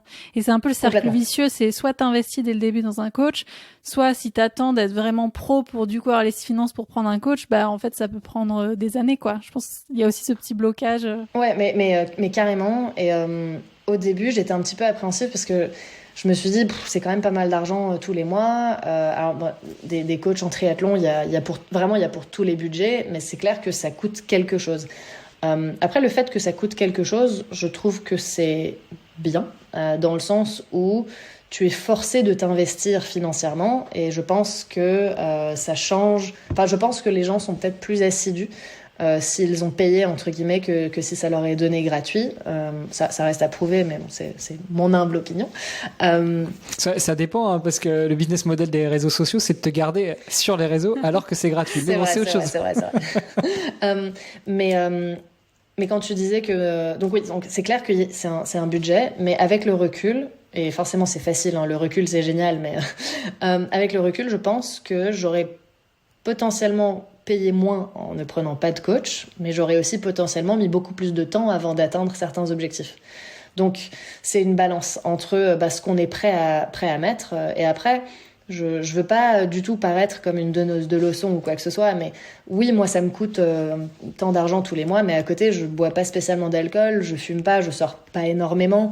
Moi, je vois, surtout à Londres, hein, je pense que c'était pareil pour toi, Roman, mais moi, quand je vois les billets que certains laissent les soirs ou quand ils sortent, mais même sortir, parfois, c'est même pas pour fêter quoi que ce soit ou pour un truc en particulier, hein, c'est juste comme ça. Moi, si c'est comme ça, je préfère aller courir. Mais voilà, donc chacun décide aussi de où il veut ou à quoi il veut allouer son argent, ses ressources en termes de temps, de temps, d'argent. Voilà. Moi, j'ai fait ce choix-là et pour le moment, j'en suis très contente. Mon coach est vraiment super et je conseille à tout le monde d'essayer au moins une fois de prendre un coach pour voir ce que ça donne. Si ils ont l'impression de stagner ou qu'ils ont l'impression de ne pas avoir toutes les connaissances. Il y a des tas de raisons pour lesquelles on peut vouloir prendre un coach. Moi, c'était plutôt pour me restreindre que pour m'encourager à en faire plus. Mais il y a beaucoup de gens qui prennent un coach parce que comme ça, ils se sentent un petit peu obligés de s'entraîner ou de faire les séances parce que y a quand même quelqu'un derrière qui leur dit. Moi, c'était plutôt le contraire. C'était pour ne pas en faire trop, pour ne pas me blesser, pour ne pas faire d'erreurs. Voilà. Salut les sportifs, c'est Charlie d'Opentree et je me permets d'interrompre votre podcast un très très court instant. Si l'épisode que vous êtes en train d'écouter vous plaît, alors on a besoin de vous. Est-ce que vous pourriez prendre 10 petites secondes pour ouvrir votre appli de podcast préféré, y trouver la fiche du podcast Devenir triathlète X Opentree et nous laisser une note, de préférence 5 étoiles, en nous disant ce qui vous plaît le plus dans le podcast. Ça vous prendra seulement quelques secondes, mais ça nous permettra de continuer à améliorer le podcast et à se faire découvrir par d'autres auditeurs triathlètes. Un immense merci à vous qui allez laisser une note et on se retrouve tout de suite pour la suite de votre épisode. J'aime bien la discussion sur l'intérêt aussi financier de prendre un coach. On retrouve ça aussi, et Roman, tu me diras pas le contraire, mais avec les sportives et les sportifs de haut niveau qui, à un moment de leur vie, à un moment de leur carrière, qu'elles soient naissantes ou qu'elles commencent déjà à bien s'installer, est-ce que j'investis dans telle ou telle chose? Est-ce que il faudrait pas que j'aille bosser maintenant ou que je me consacre à 100% à mon job? Alors déjà, il y a souvent un équilibre, une balance à trouver. Et puis surtout, comme tu l'as dit, Esté, à un moment, il faut savoir investir aussi pour pouvoir après aller plus vite, s'épargner de la charge mentale, etc. Et il faut avoir les ressources qui permettent de le faire. Mais complètement, mais il y a le triathlon, souvent, j'ai l'impression que c'est un sport où il y a une sorte de course aussi au meilleur matériel, au matériel le plus... tout ce qui est... comme on dit en anglais, new and shiny. Tu vois, tout ce qui brille, tout ce qui est nouveau, tout ce qui coûte cher, les dernières innovations. Et c'est très bien. Et je dis ça, mais moi aussi, je viens de m'acheter un vélo de contre-la-montre qui est tout neuf, etc. Voilà. Mais entre dépenser beaucoup d'argent pour gagner 3 watts et dépenser l'argent potentiellement pendant 1 an pour bosser avec un coach, la différence, c'est qu'au bout d'1 an, on peut te retirer ou tu peux perdre ou on peut te casser le matériel que tu as acheté. Ce sera retour casse-départ, alors qu'avec un coach, toutes les connaissances que tu auras emmagasinées pendant 1 an et que tu peux réutiliser ensuite, on ne pourra pas te les enlever. Donc, il y a aussi cet aspect-là, je pense à... Voilà. Si quelqu'un me demande est-ce que c'est mieux d'investir, j'en sais rien, moi, 5 000 € dans un nouveau vélo alors qu'ils ont déjà un vélo qui est correct, ou d'investir de l'argent et bosser pendant 1 an avec un coach, sans aucune hésitation, je dirais de prendre un coach pendant 1 an. Ouais. Le coach, en plus, il a plusieurs casquettes. Il t'aide sur la partie mentale, sur la partie technique, sur la partie physique. Après, on peut se poser la question, tu vois, de quelle est la relation qu'il faut avoir avec un coach, ou en tout cas au départ, quand tu passes de non coaché à être coaché, tu vois que... comment ça se passe en fait cette relation, quels sont les grands challenges d'avoir quelqu'un comme ça au-dessus de soi qui a cette responsabilité aussi. Ouais, mais je suis d'accord et je pense que c'est important de trouver un ou une coach avec qui on buzz bien. Et je pense que moi, j'ai eu de la chance de trouver quelqu'un avec qui ça a tout de suite matché dès le début, mais je connais aussi pas mal de gens qui ont dû faire quelques changements. C'est important de trouver quelqu'un avec qui ça matche tout de suite, ou si ça matche pas tout de suite, quelqu'un avec qui ça va matcher, et avec qui on se sent suffisamment en confiance. Ça revient à ce que je disais avant, pour challenger, pour poser des questions, mais pas juste suivre ce qu'on nous dit de faire, entre guillemets bêtement, sans essayer de comprendre, mais aussi avoir l'assurance de dire à son coach, écoute, là j'ai l'impression que ça me correspond pas trop, ou tiens, j'ai lu un article sur telle méthode, qu'est-ce que t'en penses? Est-ce que c'est un truc qui moi me ferait kiffer d'essayer dans notre programmation? Qu'est-ce que t'en penses? Est-ce qu'on peut le tenter? Voilà. Et moi c'est vrai que j'ai un rapport avec mon coach qui est très... Je pense que je suis pas la plus facile à coacher, parce que je pose plein de questions tout le temps. Mais il faut. Et il faut. Et justement, c'est là où le métier de coach devient intéressant aussi, où, quand il y a de l'interaction. Alors effectivement, si ça lui demande 20 heures par semaine pour entraîner une athlète, ça fait peut-être un peu trop, mais je pense que t'as des journées déjà suffisamment bien remplies pour pas le stresser suffisamment, pas le stresser tant que ça, mais au contraire, moi je pense que le métier de coach prend là tout son essence et devient intéressant quand il y a de l'interaction, quand tes athlètes cherchent à savoir pourquoi, comment, pas dans l'idée de te séparer d'eux et puis d'apprendre tout seul, mais justement de comprendre. Et par rapport à ça, justement, quand on avait pris contact, tu m'avais dit que un sujet sur lequel t'aimerais bien un sujet dont tu aimerais bien parler, ce serait justement l'entraînement spécifique pour les femmes et en particulier pour Kona. Donc juste en termes de timing, on le rappelle, tu t'es qualifié à Nice en juin 2023 et Kona, c'était en octobre 2023. Donc il y a 6 mois entre les deux où tu dois faire, tu dois pas refaire une préparation Ironman, mais tu dois compléter ta préparation Ironman après avoir fait une pause après le premier et puis éventuellement réajuster des choses et s'assurer que ce soit vraiment adapté non seulement à toi mais aussi au fait que tu sois une femme et les femmes parfois souvent toujours vous avez aussi des aléas qui sont liés aux hormones et à d'autres choses. Donc comment est-ce que tu en es venu à te dire mais il y a peut-être un truc à regarder, à comprendre, à faire sur l'entraînement spécifiquement pour les femmes, et puis comment tu te prépares en 6 mois pour Kona, quoi. Alors c'était même pas 6 mois. En gagnant 45 minutes entre Nice et Kona. Ouais. C'est 2 courses difficiles, ouais. mais Kona est souvent qualifié de plus dur que Nice quand même. Ouais. Et comme dit, c'était même pas 6 mois parce qu'en fait c'était fin juin la course. Donc ça me laissait à peine plus de 3 mois et demi en fait entre les deux, parce que c'est mi-octobre pour Kona. Alors c'est sûr qu'on va pas refaire ou on va pas on refait pas toute une saison en 3 mois et demi. Puis il y a le temps de se remettre d'un Ironman. Je pense que pas mal de gens peut-être le prennent un petit peu à la légère. C'est quand même un gros effort pour le corps, un Ironman. Donc à partir du moment où moi j'ai appris que j'étais qualifiée, bon évidemment j'en ai parlé tout de suite à mon coach, je lui ai dit la décision elle est vite prise, c'est sûr que j'y vais, c'est un rêve, c'est un rêve. C'était même pas un rêve pour moi parce que j'y songeais même pas, mais c'est un rêve pour beaucoup de triathlètes longue distance, presque tous les triathlètes longue distance ont pour ambition peut-être un jour d'aller à Kona s'ils en ont les capacités, les possibilités et la chance.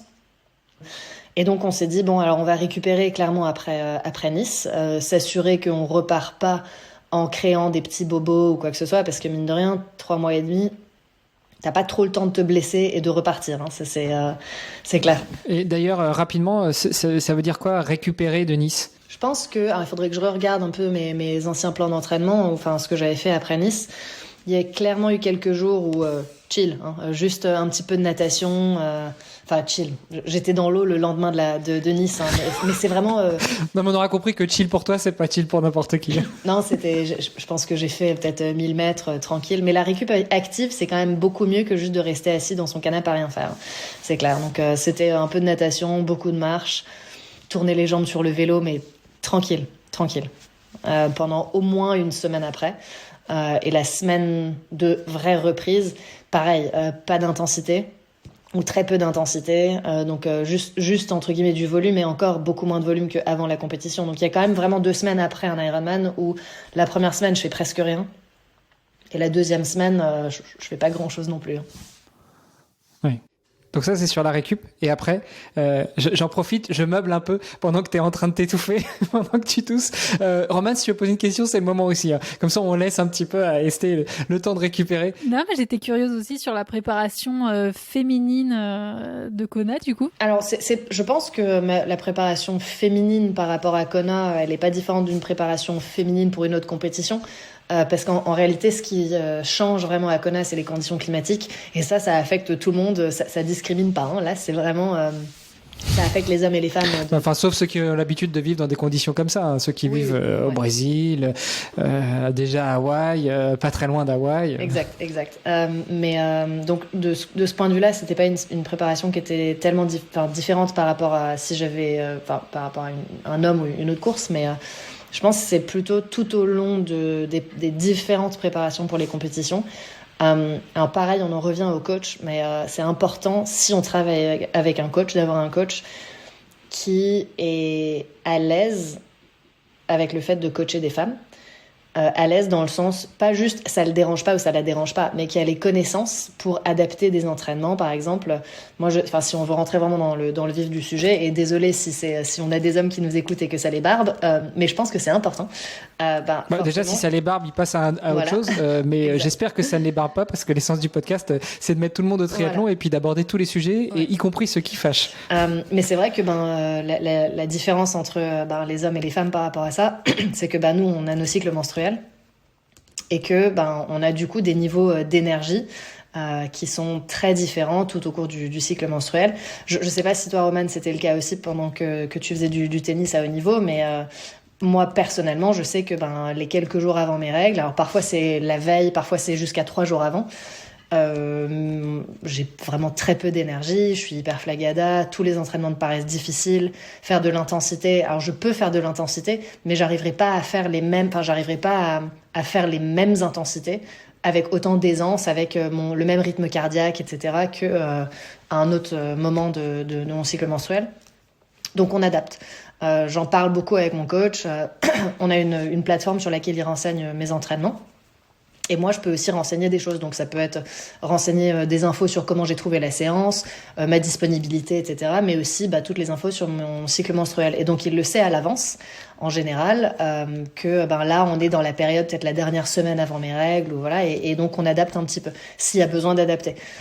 Il y a des mois où, en fait, ça passe comme une lettre à la poste et il n'y a aucun problème. Mais il le prend vraiment en compte. Et je trouve que c'est important, comme dit, de travailler avec un coach qui a les connaissances pour moduler des entraînements en fonction du cycle menstruel, ou alors si on bosse avec un coach qui n'en a pas les capacités ou si on n'est pas du tout accompagné, au moins d'en tenir compte, de l'avoir comme ça dans un coin de la tête et de se dire ok, si je n'y connais rien du tout, ce que je vais faire déjà, c'est commencer à tous les mois, je vais noter en fait, si j'ai un calendrier, peu importe, un truc où je note mes entraînements, de noter un peu comment je me suis sentie et de noter à quel moment j'ai mes règles. Et au bout de 3 mois, 4 mois, 6 mois, de regarder en arrière et de se dire ah tiens, là il y a un pattern que je reconnais. Je vois que en fait, tous les mois avant mes règles, je suis hyper fatiguée. C'est peut-être pas la peine d'aller se pousser quand on est aussi fatigué que ça.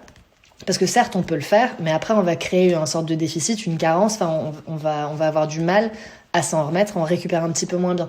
Donc, juste le prendre en compte. Après, c'est vrai qu'il y a des filles chez qui il n'y a vraiment aucun changement. Et c'est très bien, et elles ont beaucoup de chance. Mais il y a des filles chez qui c'est pas le cas. Il faut juste en prendre compte. Pareil au niveau des apports nutritionnels. On a des besoins nutritionnels qui sont différents au cours de notre cycle. Et ça a à voir avec notre température corporelle de base, qui est différente. Donc on va avoir une température corporelle un tout petit peu plus élevée, par exemple pendant la période d'ovulation. Ça a des impacts sur nos besoins énergétiques. Ça a des ramifications un petit peu dans tous les aspects de notre vie sportive. Et il faut juste en être conscient ou consciente. Du coup, au-delà d'en être conscient et d'avoir un coach ou une coach, c'est plus facile en anglais, hein. A coach et puis a trainer. Il y a pas de genre. C'est chiant la langue française pour ça quand même. On est obligé d'être inclusif quand on veut. Enfin, c'est bien d'en être conscient. C'est bien que les personnes qui t'accompagnent en soient conscients aussi. Mais comment on gère ça et quels sont les extrêmes auxquels on peut arriver? Comment on le gère? Je pense qu'il y a autant de réponses qu'il y a d'individus qui s'entraînent et qui ont des menstruations, pour rester inclusive. Mais moi, en tout cas, je peux parler que pour moi et pour les quelques personnes qui rencontrent le même type de problématique que moi, avec qui j'en ai parlé. Mais déjà, la première chose, je pense, c'est de se dire que c'est pas en fait en soi un problème. Il faut pas voir ça comme un problème qu'il faut surmonter. En fait, c'est juste la physiologie de la femme. On est comme ça, point. On compose avec. Ah, mais c'est comme la grossesse en fait. Vous n'êtes pas malade quand vous êtes enceinte ou quand vous avez vos règles. C'est normal. C'est normal, voilà. Ah. Voilà. Et donc, juste avec quelques petites adaptations, comme je disais tout à l'heure, au niveau des charges d'entraînement ou des intensités, surtout plus que le volume. L'adapter, mais ça va dans les deux sens, c'est-à-dire que parfois on va devoir diminuer un petit peu les intensités, mais en général dans la période juste après les règles, en général on a une capacité à encaisser les intensités et le volume qui est aussi plus élevé, donc c'est savoir en tirer bénéfice. Donc par exemple si on a des séances vraiment clés, des séances qui sont difficiles ou avec du gros volume et de l'intensité dedans, plutôt que de les caler la veille d'avoir ses règles, ça peut peut-être être plus smart de décaler ça de 3 jours, 4 jours, décaler un entraînement ou modifier pour 3 jours, ça changera pas vraiment la donne. C'est pas une catastrophe. Au contraire, en fait, on peut même en tirer bénéfice. Donc, comment le gérer? Le plus simplement possible, en fait. Juste se dire c'est normal, on fait avec, on modifie un petit peu ses entraînements. C'est pas vraiment sorcier. Après, moi, j'ai la chance de pas souffrir d'endométriose ou de quoi que ce soit. Donc, j'ai très peu d'inconfort ou ça impacte assez peu ma vie de sportive. Donc voilà, c'est pour ça que je répète, je peux que parler de ma propre expérience. Mais aussi, dans la partie gestion, bah ouais, il y a des fois où on va faire une compétition et on aura nos règles et c'est pas la fin du monde. Enfin, il y a un tel stigma, autour des règles et j'ai entendu beaucoup de filles dire ouais mais moi je choisis mes compétitions en fonction de mon calendrier, de mon cycle menstruel. Alors bon déjà si elles ont la chance d'être autant réglées comme une horloge que ça, qu'elles savent dire dans 8 mois j'aurai mes règles tel jour, chapeau parce que moi j'en suis pas trop capable. Mais aussi tant qu'elles ont pas des douleurs atroces ou quoi que ce soit, c'est pas la fin du monde. Et vraiment je veux pas tomber dans le côté très cru. Au pire on saigne. Au pire, ça fait une tache. Et alors? C'est pas la fin du monde. Franchement, si les gens sont dégoûtés par une goutte de sang, c'est un autre sport que le triathlon qu'il faut faire, parce que, vraiment, c'est vraiment pas très grave. Donc voilà. Il y a eu une polémique récemment sur une athlète britannique d'ailleurs, Emma Pallant-Brown, qui a fait une compétition. Je sais pas si vous avez suivi ça, mais elle a fait une compétition et elle avait ses règles le jour de la compétition. Et le monde est devenu dingue et les gars, faut se calmer, c'est naturel, ça arrive tous les mois pour ceux qui étaient toujours pas au courant. Et voilà, et elle avait du sang sur sa trifonction et elle s'est pris une déferlante de commentaires sur les réseaux sociaux qu'il faudrait pas qu'elle poste des images comme ça, etc. Et pourquoi en fait? Voilà. Il y a encore trop peu d'informations sur tout ça finalement. Mais je rebondis sur quand tu parlais plutôt de la partie entraînement et planning, tu vois, autour justement du cycle avec le coach. Tu vois, t'en parles, on dirait que t'es quand même calé sur le sujet. Et en fait, je repense, moi aussi, je vais parler de mon expérience, mais quand j'ai eu ces années de tennis intensif, alors moi, c'était de mes 17 à mes 21 ans. Pour le coup, moi, en tant que femme, en tant que jeune femme, j'en étais pas du tout consciente, tu vois, de ça. Donc, c'est bien que t'en parles parce que là, peut-être que les trentenaires, voilà, elles en sont pleinement conscientes et puis voilà, la parole se libère. Mais quand t'es une jeune athlète qui a fait du sport depuis toujours et que t'as 19 ans et en fait, on n'en parlait pas. Moi, j'étais dans une équipe de 10 joueuses. C'était pas du tout un sujet qui était abordé. On avait le même âge, ni avec les coachs qui étaient des coachs femmes, c'était pas du tout pris en compte nulle part. Et moi, c'est parce que moi, j'avais zéro connaissance de rien là-dessus, quoi. Donc même nous, en tant que femmes, des fois, quand on est jeune, oui, il y a peut-être un manque d'information. Donc c'est bien aussi d'en parler pas juste pour les hommes qui nous écoutent, mais pour les jeunes filles aussi. Ah, mais complètement. Et je pense qu'il y a aussi un élément par rapport aux règles qui est très, très, très important de rappeler. Et surtout, voilà, enfin, comme tu dis, surtout pour les plus jeunes, peut-être, qui écoutent. C'est non seulement c'est normal d'avoir ces règles, mais c'est hyper important, en fait. Et à partir du moment où on est sportive, ou même pas sportive, mais là, je m'adresse plutôt aux sportives en particulier. À partir du moment où on arrête d'avoir ces règles alors qu'on prend pas une contraception qui nous empêche de les avoir, ce n'est pas normal. C'est pas un signe de bonne santé ou de performance ou que sais-je, parce qu'il y a encore trop souvent dans des clubs, etc., le côté presque comme si c'était bien. Tu vois, en fait, je fais tellement de sport, en fait, je m'entraîne tellement que j'ai perdu mes règles. Et en fait, c'est vraiment pas bien. C'est parce que à l'origine de ça, c'est un gros dérèglement hormonal qui peut coûter très, très, très cher. Enfin, le fait d'être en aménorrhée, donc c'est de ne pas avoir ses règles, c'est pas normal. Et moi, il y a des moments où, par exemple, quand mes règles sont un petit peu en retard, parce que j'ai eu un passé comme ça où j'ai pas eu mes règles pendant de nombreuses années à cause de mon alimentation qui était pas du tout optimale.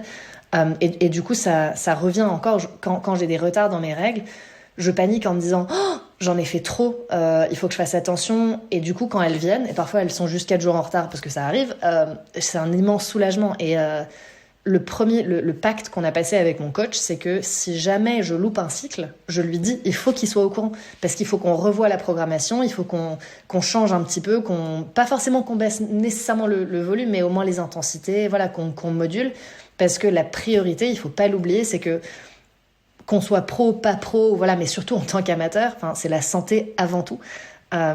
Et voilà, donc le message là, je pense, c'est il faut avoir ses règles et c'est bien. Et quand on les a, il faut pas voir ça comme c'est chiant, c'est vraiment, non, c'est génial. Ça veut dire qu'on a un corps qui est en bonne santé et que tous les voyants sont au vert pour qu'on puisse aller performer dans le sport qu'on aime. Donc voilà, je pense que c'est important de le rappeler.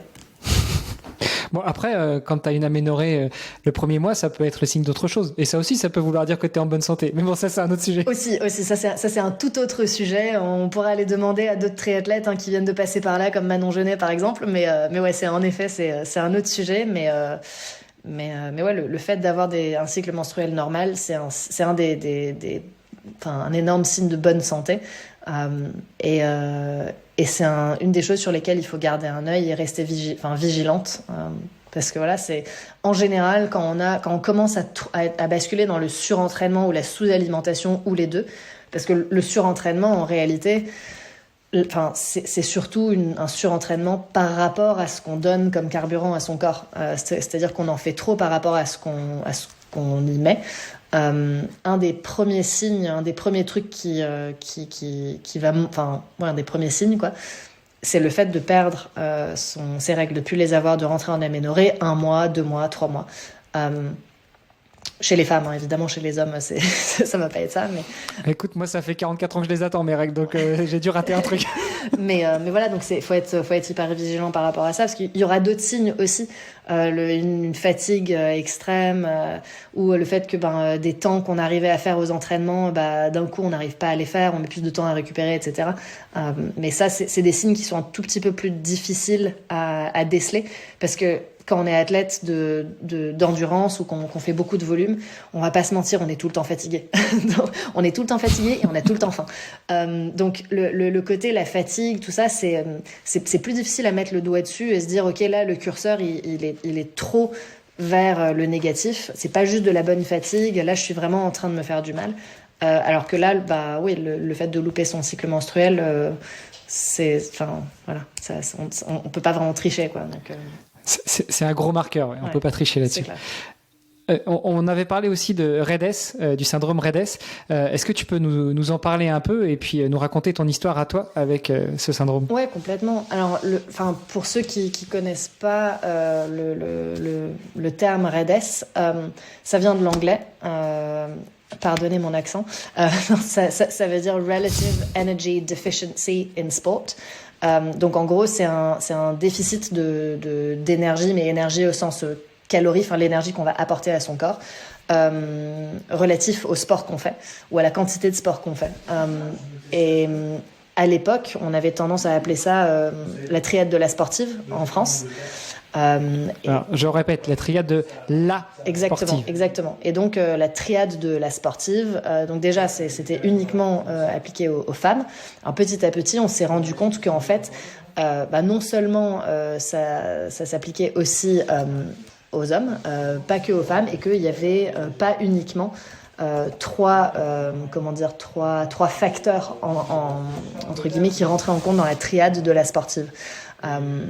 Et qu'il y avait beaucoup plus de choses que juste, il me semble que la triade de la sportive, c'est trouble du comportement alimentaire, un trouble du cycle menstruel et une atteinte au niveau de la porosité des os. Il me semble que c'était les trois éléments de cette triade-là. Et on s'est rendu compte que, comme dit, ça s'appliquait aussi aux hommes et que c'était beaucoup plus complexe, beaucoup plus pernicieux et que ça infiltrait beaucoup plus de domaines, en fait, des sportifs. Donc, par exemple, l'équivalent de l'aménorrhée chez les hommes, chez les femmes, un des premiers signes chez les hommes, ça va être la perte de l'érection matinale. Ça, c'est un des signes, par exemple, qui est plus ou moins alarmant quand on fait pas mal de sport et qu'on commence à tomber dans la sous-alimentation, mais il y a beaucoup d'autres facteurs. Et donc, on a commencé à parler de Relative Energy Deficiency in Sport.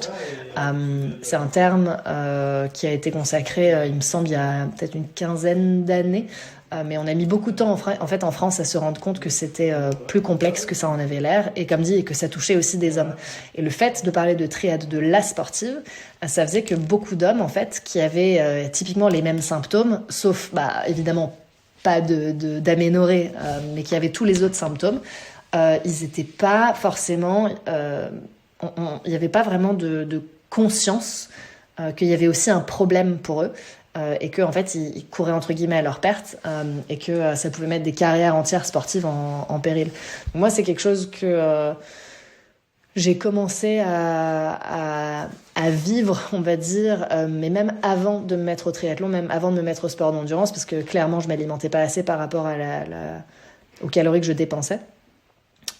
Et évidemment, quand je me suis mise au sport d'endurance au début, forcément, là, je brûlais encore plus de calories sans forcément en manger beaucoup plus. Donc, au début de ma pratique des sports d'endurance, et c'est aussi pour ça que je pense que je me suis blessée énormément en course à pied au tout début, parce que clairement, j'avais juste pas le corps assez robuste entre guillemets pour faire face à ce que je lui demandais. Donc ouais, j'ai été en aménorrhée pendant un paquet d'années. Et c'est un petit peu ce que je te disais tout à l'heure, Roman, c'est que il y a pas mal de clubs, des clubs d'athlètes, etc., où c'est bien vu, en fait. Et des nanas qui n'ont pas leurs règles dans le milieu du sport, et encore malheureusement dans le sport à haut niveau. Et j'en parlais avec une copine à moi qui est triathlète professionnelle britannique, qui a travaillé aussi, elle, dans le milieu du cyclisme professionnel féminin. Il y a beaucoup de sportives encore aujourd'hui qui, par exemple, n'ont pas leurs règles. Et les managers sportifs, les médecins, etc., tout le monde trouve ça normal. Et alors que fondamentalement, c'est pas normal, c'est un énorme problème. Et au début, ce qu'on voit en général, c'est que sur une courbe de performance, en général, on va très très bien performer au début parce que on perd du poids, donc on est plus léger. Donc pour des sports comme le vélo, la course à pied, etc., ça aide beaucoup. Et en fait, on performe très bien pendant 1 an et demi, peut-être 2 ans. Et après, en fait, tout se casse la figure. Parce qu'on est blessé de plus en plus souvent, parce qu'on n'arrive pas à récupérer, parce qu'on ne se remet pas de nos blessures. Et en fait, ça, c'est des années, surtout chez les athlètes professionnels, mais c'est des années qui sont hyper importantes, c'est des années formatrices, où en fait, pendant que nous, on stagne, et tous les autres coéquipiers, etc., eux, ils continuent, ceux qui ne sont pas blessés et qui n'ont pas ce type de problème, continuent à progresser. Donc ouais, c'est pour ça que je dis ça. Puis surtout, parfois, ça arrive juste après l'adolescence, quoi. Donc, au moment encore Exactement. Plus fondateur, formateur pour le corps et pas que pour le corps, pour l'esprit aussi, parce que là, on parle des conséquences physiques, mais je pense qu'il y a aussi beaucoup de conséquences mentales à ce syndrome. Je pensais exactement à ça aussi, Armano. Exactement. Donc ouais, et le côté les conséquences ou les facteurs mentaux, c'est une des raisons pour lesquelles on parle plus trop de triade de la sportive, parce que c'est, comme dit, c'est multifactoriel, mais l'aspect mental, c'est un aspect qui est extrêmement important. C'est autant d'un point de vue des mécanismes mentaux qui font qu'on va tomber là-dedans que d'un point de vue des répercussions en fait sur la santé mentale, parce que c'est vraiment, quand on s'investit à ce point dans un sport et qu'on voit qu'en fait ça ne fonctionne pas et que tout ce qu'on fait c'est au détriment de ce qu'on veut en fait, parce que ce qu'on veut c'est progresser, c'est performer, et on a l'impression de tout faire pour, de tout faire bien, dans le sens mince, je m'entraîne beaucoup, je fais hyper attention à mon alimentation, je comprends pas pourquoi moi je suis tout le temps blessée et puis les autres ils mangent des burgers et ils s'entraînent moins et ils y arrivent. Je caricature hein, évidemment, mais donc voilà, donc ça non, mais un petit burger et une petite bière de temps en temps, ça fait pas de mal, hein. J'ai jamais dit le contraire. Exactement. Et pour la petite histoire, en France, c'est extrêmement, en tout cas, ça a tendance à changer maintenant, mais moi, quand je suis sortie de tous ces problèmes-là, c'était il y a quelques années maintenant, et c'était très très difficile en France de trouver des gens qui étaient capables d'en parler et capables d'aider par rapport à ces thématiques-là, parce que c'est pas exactement la même chose que juste une anorexie mentale, ou voilà, il y a vraiment la notion de sport et de performance qui rentre en jeu. Et je pense que la façon dont on l'adresse doit être très très différente. Parce que quand on parle à quelqu'un, alors moi j'étais pas du tout sportif professionnel, hein, mais le sport c'était quand même ma passion. Donc quand on parle à quelqu'un dont le sport est la vraie passion, ou encore pire à quelqu'un qui est sportif professionnel, ça ne fonctionne pas juste de dire « Ah bah ma grande, il faut que tu arrêtes de t'entraîner et que tu manges plus ». Ça fonctionne pas en fait. Il faut être capable d'accompagner les sportifs dans un projet plus global de réatteindre un niveau de performance, de réatteindre le haut niveau, voilà, selon les objectifs de chacun. Et donc en France, c'était... D'où ma question au début de l'épisode, quand tu te présentais et où je te demandais si la bigorexie faisait sens pour toi aussi, un peu à ce moment-là. On en revient un petit peu, alors pas au même facteur, mais en tout cas on reste dans le même champ lexical et dans le même sujet qui peut être aussi bien des facteurs physiques, mais aussi des facteurs mentaux de perception et d'atteinte dans les problèmes. Ouais, exact. Je suis d'accord. Et c'était difficile en France de trouver des gens qui étaient compétents pour accompagner ou pour en parler. C'était pas encore très très connu comme terme ou comme terme. Et donc j'ai eu la chance, du coup étant britannique, j'avais des contacts et j'avais plus de facilité entre guillemets à trouver des gens qui étaient capables de m'aider en Angleterre. Et donc j'ai travaillé avec une diététicienne du sport qui est spécialisée là-dedans en fait, qui accompagne des athlètes qui passent par ce moment un petit peu difficile de leur vie d'athlète. Mais c'était un vrai accompagnement. C'était très très global quoi. C'était on en a parlé pendant des heures et des heures pour essayer de décortiquer la chose, mais c'était accompagné d'examens sanguins, de plein de choses pour vérifier entre guillemets que non seulement là-haut ça allait de mieux en mieux entre guillemets dans la tête, mais aussi que c'était que physiquement ça allait aussi de mieux en mieux, et qu'on pourrait recommencer à s'entraîner correctement et à pouvoir performer, à pouvoir faire ce qu'on aime, quoi. Et ça, c'était vraiment... ça m'a énormément aidé, et c'est grâce à cette personne-là, qui s'appelle Renee McGregor, donc, qui est, comme dit, très connue dans le milieu anglo-saxon. C'est elle qui m'a mis en contact avec Marc, qui est mon coach aujourd'hui, parce qu'elle m'a dit, maintenant, physiquement, t'es remise, tu as de nouveau récupéré ton cycle menstruel, tous les voyants sont au vert, vraiment, même ça se voit que t'es dans un mindset qui va te permettre de réussir. Mais il faudra toujours que tu sois vigilante au fait de ne pas en faire trop par rapport à ce dont ton corps est capable. Et donc, elle m'a mis en contact avec un coach avec qui ça a tout de suite marché. Mais c'est quelque chose auquel je suis encore vigilante aujourd'hui. Je sais qu'il faut que je fasse attention parce qu'on peut tomber là-dedans en se voilant la face, en se disant que tout est ok, tout est sous contrôle. Donc je m'entoure de gens qui ont ça en tête et qui me laisseront pas faire n'importe quoi. Bien que je pense sincèrement pouvoir dire qu'aujourd'hui je ferai moins n'importe quoi qu'à l'époque. Mais je me suis mis quelques petits garde-fous parce qu'on sait jamais. T'as gagné en maturité.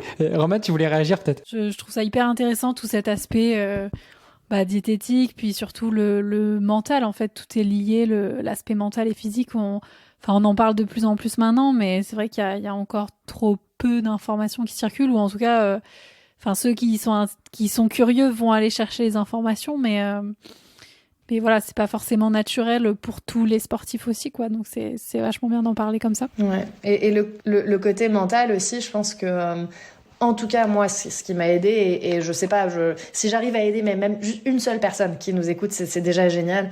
Moi, ce qui m'avait beaucoup aidé, c'était mentalement de me dire, en fait, là, je suis en train de me mettre, et là, je parle au passé dans le sens où quand je passais par cette période-là de Red-S qui était un petit peu désagréable, ce qui m'a beaucoup aidé, c'est de me dire, en fait, là, je suis toute seule en train de m'empêcher de faire ce que j'ai envie de faire et de m'empêcher de faire ce que j'aime. Et il y a certains voyants qui doivent être ouverts pour que je puisse faire ce que j'aime. Et donc de se dire qu'en fait, je fais pas tout ça en vain. Je suis pas en train de passer par une période un petit peu difficile de devoir prendre du poids, de devoir réavoir un cycle menstruel normal alors qu'on l'avait peut-être inconsciemment ou consciemment, je sais pas, mais on l'avait associé à, ça veut dire que je suis hyper fit en fait. Si j'ai pas mes règles, c'est que je suis hyper sportive. De pouvoir se dire, en fait, je peux avoir mes règles et quand même être catégorisée comme étant quelqu'un de très sportive. Donc c'était tout un travail de déconstruction, mais en gardant comme ligne de mire le fait de, en fait, je suis en train de faire ça pour moi et c'est la plus belle preuve d'amour que je puisse me donner, c'est de prendre soin de moi pour que je puisse faire ce que j'ai envie de faire. Et à chaque moment où c'était un petit peu émotionnellement plus difficile, on va dire, et où clairement j'avais pas envie de prendre du poids parce que y a des moments où on a envie et des moments où on retombe dans ses anciens travers, à chaque fois je me rappelais que en fait là je le fais pour moi et je le fais parce que il y a quelque chose que j'ai envie de faire, que j'aime, et il faut que je puisse être en forme pour pouvoir continuer à faire ce que j'aime. Mais il y en a plein, c'est intéressant parce que tu vois, quand tu parlais de ces sportifs qui sont mal entourés parce que justement les coachs, enfin tout le staff en fait encourage le fait de ne pas avoir les règles. Je pense qu'elles sont dans le déni, tu vois, c'est personnel et elles ont peut-être pas encore découvert ça, que c'est pour elles qu'elles le font. Enfin, je pense qu'il y a il peut y avoir cette phase-là de déni et puis après il y a la phase de conscientisation, quoi, et du passage à l'action après. Ouais, c'est comme le deuil, hein. Il y a plusieurs phases. Tu parlais des garde-fous que tu as mis en place pour justement t'éviter d'en faire trop. Pour conclure un peu sur tout ça, tous ces sujets qu'on a pu aborder, justement, aller chercher quelques tips. C'est quoi tes garde-fous ? Comment tu as une petite alarme, une petite alerte qui te dit là le voyant il est en train de virer au orange et il va vers le rouge, donc lève un peu le pied. Je pense qu'il y a plusieurs choses. Comme dit, en premier plan, c'est vraiment tant que j'ai... comment dire, le premier truc dont j'essaie de m'assurer, c'est un cycle menstruel régulier. Évidemment, ça arrive à tout le monde parce que pour cause de stress, de maladie, de peu importe, de louper, ou d'avoir un retard de règles ou des règles en avance de 1 semaine, parfois 2, c'est pas catastrophique, hein. Mais tant que les règles sont toujours là, ça c'est juste là, c'est le socle, c'est la base. Si ça c'est pas en place, on n'avance même pas à l'étape d'après. L'étape d'après, c'est se renseigner sur l'alimentation, c'est essayer d'en parler avec des gens. Alors, on n'a pas nécessairement besoin de prendre une diététicienne ou quoi que ce soit, mais essayer d'être curieux, d'apprendre, de faire au mieux, parce que c'est pas toujours facile de tout maîtriser, mais de faire son mieux dans tous les domaines. S'entourer des bonnes personnes, donc pour moi ça passe par s'entourer d'un coach qui est très vigilant par rapport à ça, qui lui-même va me dire là, la charge d'entraînement, ça me paraît un tout petit peu trop, je vois que tu as du mal à récupérer des derniers blocs d'entraînement qu'on a fait parce que, je sais pas, il y avait des intensités à faire et pendant 1 semaine, en fait, j'étais totalement à côté de mes pompes pendant les séances d'intensité. Et donc vraiment avoir un coach qui est capable d'identifier ça. Alors, maintenant, je suis capable de l'identifier aussi parce qu'en fait, avec l'expérience, on se rend bien compte que là, ça fait 1 semaine ou 2 semaines ou 3 semaines, j'en sais rien, que tout m'est fractionné.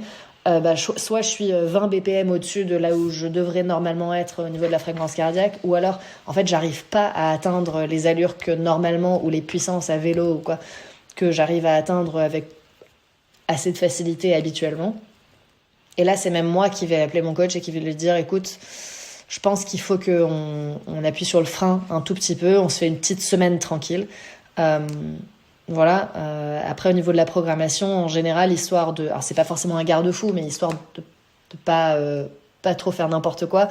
Ce qu'on essaye de faire avec mon coach, c'est qu'on travaille sur des blocs de 3 semaines, 1 semaine. Donc, en général, ça va être 3 semaines de vrais blocs d'entraînement avec pas mal de travail spécifique. Enfin, plus on s'approche d'une course, plus le travail est spécifique. Donc spécifique au niveau des allures, au niveau des intensités, au niveau du profil de route, par exemple, quand on fait des sorties vélo à l'extérieur. Et une semaine où c'est un petit peu plus cool. Alors, moi, personnellement, je m'entraîne tous les jours. Je sais qu'il y a certaines personnes qui ont besoin d'avoir un jour ou deux où il ou elle ne s'entraîne pas. Après, chacun fait comme bon lui semble. Ça fait aussi un bout de temps maintenant que je m'entraîne avec ce type de volume-là et j'arrive à le supporter. Mais j'ai quand même une semaine un petit peu de décharge où il y aura un jour, voire 2 jours off dans la semaine et le reste du temps, il y a presque zéro intensité. Le volume est réduit de peut-être 50% ou 40% pour pouvoir laisser le corps récupérer. Et ça, on y est très très vigilant. Que ce soit juste moi de toute façon et mon coach aussi est très vigilant par rapport à ça. Et ensuite, en termes d'autres garde-fous, je pense que le premier garde-fou, c'est les propres connaissances qu'on est capable d'emmagasiner. Enfin, plus on est curieux, plus on comprend ce qu'on est en train de faire et on comprend l'impact, que ce soit un impact positif ou négatif, d'une séance d'entraînement, d'un type d'alimentation, d'un tel type de pratique de récupération ou le sommeil.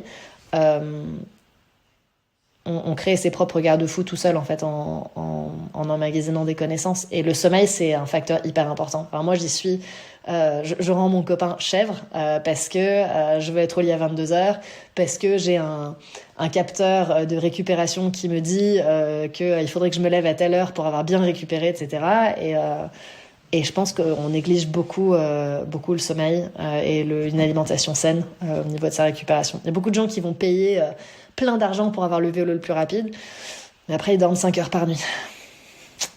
Voilà. Super intéressant. Romane, tu voulais réagir, reposer une question ? Mais moi, j'ai une question qui me vient. En fait, on n'a pas trop parlé, mais ça peut peut-être rallonger encore un peu l'interview. Vas-y, rallonge. Justement, dans tous ces facteurs, donc on en a parlé au début, mais toi, tu as un travail à côté.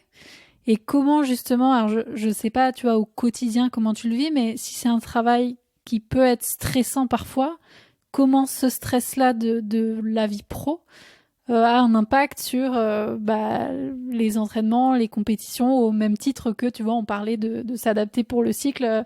Comment est-ce que tu le vis, toi, ou est-ce peut-être que tu l'as pas vécu, mais... J'ai un métier qui peut être stressant. Alors, il n'est pas stressant tout le temps, mais j'ai un métier qui, en fin de trimestre ou en fin d'année fiscale, comme dans beaucoup de boîtes dans le secteur de la tech, peut être un petit peu plus stressant qu'à d'autres moments de l'année. Je pense que... Alors déjà, il y a 2 choses. Il y a d'une part l'organisation, parce que quand on a un métier à temps plein, où on compte pas spécialement ses heures et qu'on s'entraîne 20 heures par semaine, il faut arriver à caser 20 heures d'entraînement par semaine autour de son métier et de la vie. Et encore, 20 heures d'entraînement, c'est 20 heures effectifs en général. Donc tu comptes le temps pour aller à la piscine, pour aller dans les vestiaires, pour te changer, les allers-retours, le machin. Donc tu es plus sur 25 de temps consacré. Au moins. Après, je m'entraîne pas toujours 20 heures par semaine, mais bon, c'est clair que plus on se rapproche d'un Ironman et plus les semaines sont longues. Je m'entraîne personnellement, et encore, chacun trouve la méthode qui lui convient. Mais moi, personnellement, ce qui me convient, c'est de m'entraîner tous les jours, 2 fois par jour. Je sais que ça paraît énorme, mais il faut mettre il faut double-cliquer un peu dessus pour se rendre compte qu'en fait, c'est pas 2 séances d'intensité par jour. Je vais avoir en général 2 séances d'intensité par discipline par semaine, 1 à 2. Mais j'ai aussi beaucoup de juste du volume en fait, parce que quand on fait du triathlon longue distance, on est obligé de se taper un beau volume. Et donc ce qui fonctionne pour moi en général, c'est un entraînement le matin et un entraînement en général le soir après le travail, en sachant que le matin en général c'est piscine. Piscine ou course à pied ou muscu, enfin renforcement musculaire quoi, parce que je préfère nager le matin et après il y aura une autre séance qui sera vélo, course à pied, en général le soir. Si c'est une petite course à pied, parfois je m'octroie le luxe de la faire entre midi et 2, et comme ça à partir de 14h je sais que j'ai fait tous mes entraînements et c'est génial, j'ai ma soirée tranquille chez moi devant Netflix, mais c'est rare quand même. En général ça sera le matin plutôt que le soir. Et le matin, surtout parce que ce qui est fait n'est plus à faire. Et que j'ai un métier où les journées, parfois, tu penses qu'elle va se passer d'une telle manière et en fait, pas du tout. Et tu pensais finir à 18h et en fait, il est 20h. Et que clairement, faire 1h30 de home trainer en commençant à 20h30, flemme. Si tu veux avoir Et puis surtout pour aller se coucher à 22h, c'est compliqué. à un moment il faut manger puis il faut vivre quand même. Donc en général, j'essaye de caler mes séances clés vraiment dans la semaine où voilà, je sais que c'est des séances qui sont importantes. Si j'ai la possibilité de le faire, je les fais le matin avant que ma journée de travail commence parce que comme ça, c'est fait. Voilà. Après, chacun trouve des façons différentes de s'organiser d'un point de vue emploi du temps. Et voilà. Et d'un point de vue comment gérer le stress du travail et l'impact qu'a le travail sur ma vie sportive et vice-versa. Parce que le stress d'une compétition, etc., ça peut avoir un gros impact au travail. Tu vois, la semaine avant un marathon, la semaine avant un Ironman ou quoi, je suis peut-être un tout petit peu plus tendue qu'à l'habitude. Ou alors je suis peut-être très fatiguée après un Ironman. Sauf que, en fait, moi, il faut que je retourne au boulot le lundi matin, quoi. Comment je gère ? Je sais pas vraiment, mais je pense que j'ai une sorte de faculté à mettre des choses dans des petites boîtes dans ma tête. Et le stress que j'ai pu avoir au travail, alors soit il va nourrir une sorte de flamme pendant l'entraînement et je vais m'en servir pour des séances d'intensité. Mais sinon, non, en général, quand je quitte le bureau ou quand j'éteins mon ordi, j'essaye tant bien que mal de me dire que le travail, c'est bon, c'est terminé. Maintenant, c'est full focus sur le sport, enfin sur l'entraînement que j'ai à faire là maintenant. Et une fois que l'entraînement est terminé, c'est pareil, c'est full focus sur soit de nouveau le travail, si je reprends le travail, ou focus à fond sur autre chose. Ça peut être un moment avec mon copain le soir, ça peut être aller regarder un film, un truc, mais j'essaye vraiment, afin de pouvoir donner un maximum d'énergie mentale à ce que je fais, je me donne à fond, mais une fois que c'est terminé, je passe à autre chose. J'essaye. Après, ça fonctionne pas toujours, si je suis honnête. Ça, c'est la théorie. Après, la pratique, les lignes sont un tout petit peu plus floues. Mais vraiment, ouais, c'est ce que j'essaye de faire. Et pareil, j'essaye de pas ruminer, de pas réfléchir à ce qui s'est passé au travail quand je suis sur le vélo ou quoi, mais voilà. Je sais pas si ça j'ai pas de tips en particulier, en fait. C'est vraiment, j'essaye juste de compartimentaliser les choses. Je sais pas si ça se dit en français, mais bref, de mettre des choses dans les boîtes, quoi, de fermer la boîte et je la réouvre que quand c'est le moment d'ouvrir la boîte. Waouh. Ça paraît hyper bateau dit comme ça. Ouais, mais en même temps, tout le monde n'a pas cette faculté-là, donc. Non, justement, moi je suis épaté. C'est pas toujours, j'y arrive pas toujours. Hein. Comme dit, ça c'est la théorie. Hein. En pratique, la boîte parfois elle reste un peu ouverte, hein, mais. Ou parfois je mets une boîte dans une autre, mais j'essaye vraiment parce que je me dis. Et ça, d'ailleurs, je pense, je fais juste un petit pas de côté, un truc que j'ai appris quand je faisais plutôt de la muscu, c'est que ton mouvement ou ton entraînement sera beaucoup plus efficace si tu es vraiment focus d'un point de vue mental sur ce que tu fais. Si tu réfléchis vraiment à ce que tu fais, ce sera plus efficace que si tu fais ton mouvement sans vraiment y réfléchir. Et donc, j'essaye d'appliquer la même chose à ma pratique sportive aujourd'hui. C'est-à-dire que quand je suis en train de nager, je suis entièrement focus sur ce que je suis en train de faire, sur le mouvement dans l'eau, sur mon appui, etc. Je suis pas en train de faire ma liste de courses dans ma tête. Et de temps en temps, c'est inévitable qu'on commence à réfléchir à d'autres trucs. Et j'essaie de me ramener un peu à l'instant présent. Et je me répète ici, maintenant. Ici, maintenant. Et je me concentre vraiment sur ce que je suis en train de faire. Et en course à pied, c'est pareil. Alors bon, forcément sur les footings, tu sais, parfois t'as ton esprit qui divague un peu, mais je te parle plutôt des séances vraiment clés, des séances d'intensité ou des séances spécifiques. Ouais, j'essaie de me concentrer à fond sur ce que je fais parce que je me dis que plus je suis concentrée, mieux ça marchera. Alors je suis pas persuadée que ce soit vrai du tout, mais au moins en me concentrant à fond sur mes sensations pendant que je suis en train de faire mon fractionné à pied ou que sais-je, ça me laisse pas la place ou le temps ou l'énergie mentale pour me penser au travail, en fait. Donc voilà, je fais comme ça. Moi, je suis persuadé que ça marche. Et pour preuve, on dit souvent qu'il faut savoir lâcher prise quand on a un rapport avec un +1 ou une +1. Donc voilà, je suis persuadé que dans le sport et dans le travail et dans la vie, ça marche pareil. Quand tu passes du temps avec tes enfants, passe du temps avec tes enfants. Exactement. Sois pas en train de faire la liste de courses ou de penser au boulot ou de penser au sport. Quand tu fais du sport, fais du sport et pense pas aux soucis que tu as au boulot. Et même souvent, ça te permet de te vider la tête et de revenir mieux, plus focus après quand tu reprends une activité pro, famille ou autre. Ouais, exact. Donc voilà, faut mettre des choses dans les petites boîtes. Une boîte à la fois. T'as vu, Roman, je t'avais dit, même sans préparer l'épisode, on allait aller loin aujourd'hui. Ouais, là, ça fait un petit peu de temps. Là. Esté, j'ai une dernière question. Le podcast s'appelant Devenir triathlète. À ton avis, toi qui es une presque néo-triathlète, comment on fait pour devenir triathlète ? Vaste question. Alors, je pense que je vais répondre à la question dans le sens... Parce que devenir triathlète, en réalité, il faut juste faire les 3 disciplines, idéalement dans le bon ordre, quoique dans la Super League, ils font ça n'importe comment, mais voilà, il faut juste faire les 3 disciplines dans l'ordre pour s'auto-qualifier de triathlète. Mais si on voit ça un petit peu plus... de façon un peu plus profonde... je pense qu'il y a 2 choses que je dirais. Déjà, il faut oublier la notion de motivation. Ça, c'est le premier truc. Mais ça vaut dans le triathlon comme dans d'autres sports. Ça vaut dans tout. Il faut arrêter de se dire qu'on le fera quand on est motivé ou de se dire que les gens qui réussissent... Enfin, se demander comment font les gens qui réussissent pour ne jamais perdre la motivation. En fait, c'est pas une question de motivation. Fondamentalement, c'est vraiment... Il faut juste y aller sans se laisser l'opportunité de ne pas le faire. C'est-à-dire, tu te lèves tous les matins et tu vas travailler. Tu te poses pas la question de « est-ce que je vais aller travailler aujourd'hui ou pas ?» Tu te brosses les dents le matin ou le soir ou le midi, peu importe. Tu te poses pas la question de ou les 3 fois, c'est même mieux. Voilà. Non mais je veux dire, tu te lèves pas le matin en te disant est-ce que peut-être ce matin je me brosserai pas les dents. Genre non, en fait, tu le fais, point. C'est pas une question de je suis motivée ou j'ai envie. C'est une question de savoir quel est ton objectif à long terme et donc de savoir qu'afin d'atteindre cet objectif à long terme, il faut que tu le fasses et tu te laisses pas l'opportunité de pas le faire. Alors évidemment, je suis pas en train de parler de scénarios un peu différents, type on est malade ou voilà, il y a un impératif familial ou quoi que ce soit.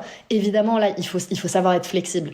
Mais si tous les voyants sont au vert et que tout est aligné pour qu'on puisse faire sa séance, on l'a fait, point. On se pose pas la question de est-ce que je vais la faire ou pas. Enfin, c'est quoi ça? Donc, je pense que c'est la première chose que je dirais. Et ensuite, la deuxième, c'est d'être bien entouré. Et on a beaucoup parlé des coachs, etc. Pas seulement des coachs de façon plus importante. Entourez-vous de gens qui vous soutiennent dans ce que vous faites, qu'ils le comprennent ou pas, ça c'est encore autre chose, mais de gens qui vous soutiennent. Trouvez un groupe pour aller faire du running, trouvez un groupe pour aller rouler, trouvez des gens qui vont vous faire aimer votre pratique. Et des gens qui vous soutiennent, que ce soit les amis, la famille, peu importe. Mais il y a plein de gens qui sont passionnés, là... il faut juste aller les trouver et aller rouler, courir, nager avec eux et ça va très bien se passer. Et pas hésiter à parler avec les gens. Exactement. Et je le dis aussi pour certaines et certains. Moi, souvent, quand je vais courir, j'en profite. Si je croise quelqu'un, je pète la discute. Je sens que parfois les femmes sont un peu plus sur la retenue. Alors j'essaie d'être gentil, mais donc n'ayez pas peur. Si un homme vient juste vous dire bonjour et puis vous demander ce qu'il y a au programme aujourd'hui, n'ayez pas peur. Exact. Et moi, j'ai fait vraiment parmi certaines de mes plus belles rencontres dans la vie, c'est des gens que j'ai rencontrés par le biais du sport. Donc voilà. La boucle est bouclée. Roman, tu avais une dernière question pour rester ou on clôture là aujourd'hui? Là, je pense que sinon on pourrait parler encore 3 heures de toute façon, mais là on a abordé quand même pas mal de sujets hyper intéressants et t'es vraiment rentré dans les détails de tes connaissances et de ton expérience personnelle, donc franchement c'est top. Merci beaucoup, c'était génial. Merci beaucoup à vous. Avec plaisir. Pour terminer, où est-ce qu'on te retrouve? Où est-ce qu'on te suit? Où est-ce qu'on t'encourage? Alors, vous pouvez venir me voir si quelqu'un fait l'Ironman de Lanzarote en mai. Je serai sur l'Ironman de Lanzarote. Quoique, si cet épisode sort après, voilà, on pourra débriefer au moins après. Ouais, ça risque de sortir après, mais. Ouais. Alors, et sinon, je suis un peu old school, moi, donc TikTok, tout ça, je connais pas trop. En revanche, je suis sur Instagram. Je suis beaucoup sur Instagram. J'adore partager un peu mes expériences, etc., et discuter avec les gens. Donc, je suis sur Instagram et c'est Esté, donc E-S-T et 2 fois la lettre E. Ensuite, le tiré du 8 et Chiara, C-H-I-A-R-A. Mais tu mettras ça en description du podcast, n'est-ce pas, Hermano? Je mettrai ça dans les notes de l'épisode, évidemment. Voilà, et pour toi, Roman, alors je vais pas demander où est-ce qu'on te retrouve, mais plutôt où est-ce qu'on t'écoute, puisque tu es productrice de podcast aussi. Le plus simple, je pense, Instagram aussi, parce que comme ça, quand tu cliques dans le lien dans la bio, tu as accès à toutes les plateformes d'écoute. Mais le nom du podcast, pour répéter, donc c'est Double Casquette. Et sur Instagram, c'est doublecasquette.podcast. Voilà, tout simplement. Et encore merci, Hermano, de m'avoir donné cette opportunité. J'ai vraiment aimé ce format à 3. Je trouve qu'on s'en est bien sortis. Et ouais, c'était chouette. Ouais, c'est pas trop mal. Hein. On s'est pas trop marché sur les pieds. Et puis, non, mais c'est sympa. En plus, c'est l'occasion de rentrer sur des sujets parfois un petit peu plus techniques. Et puis, moi, ce que j'ai bien aimé aussi, au-delà de l'aspect technique et de toutes les connaissances que tu pouvais avoir, Esté, bon, l'interaction aussi entre nous, mais aussi le fait que tu aies bien insisté sur le fait que finalement, tout le monde peut faire du triathlon. C'est pas réservé aux élites. Et ça vaut pas que pour le triathlon. On parle de triathlon ici, mais ça vaut aussi pour tous les sports. Même si on se sent pas être un professionnel, faut pas hésiter à y aller, à essayer, à commencer, à s'entourer, à aller voir un coach, à aller voir un club, et puis après à progresser. Et puis souvent, on a des belles surprises. Ouais, on peut commencer en étant archi banal, voire archi nul, et en fait, à force si on a un plan et à force de persévérance, et tant qu'on aime ce qu'on fait, en général, les résultats ils sont au rendez-vous. Et moi, j'y croyais pas du tout, donc. Comme quoi. Super. Merci beaucoup les filles. Bonne journée, bonne continuation et puis à très bientôt, peut-être sur une course ou dans d'autres podcasts. Effectivement. Merci à vous deux. Avec plaisir. Ciao. Merci. C'était Devenir triathlète X OpenTri. Merci d'avoir écouté cet épisode jusqu'au bout. Nous, on a pris beaucoup de plaisir à l'enregistrer. Alors si ça vous a plu, vous pouvez nous suivre sur nos réseaux sociaux, Instagram, LinkedIn et Facebook. On se rejoint maintenant sur devenirtriathlète.com. Vous allez retrouver l'ensemble des épisodes, mais aussi des outils, des ressources et des conseils gratuits pour débuter, progresser ou performer en triathlon. On ajoute toutes les semaines de nouvelles ressources. Si vous avez une idée d'invité, n'hésitez pas à nous envoyer un petit message. Et si vous voulez être accompagné sur vos prochains objectifs sportifs, connectez-vous sur opentree.fr et on se fera un plaisir de vous aider. Alors, n'hésitez pas, on se retrouve tout de suite sur devenirtriathlète.com et opentree.fr. Salut les sportifs!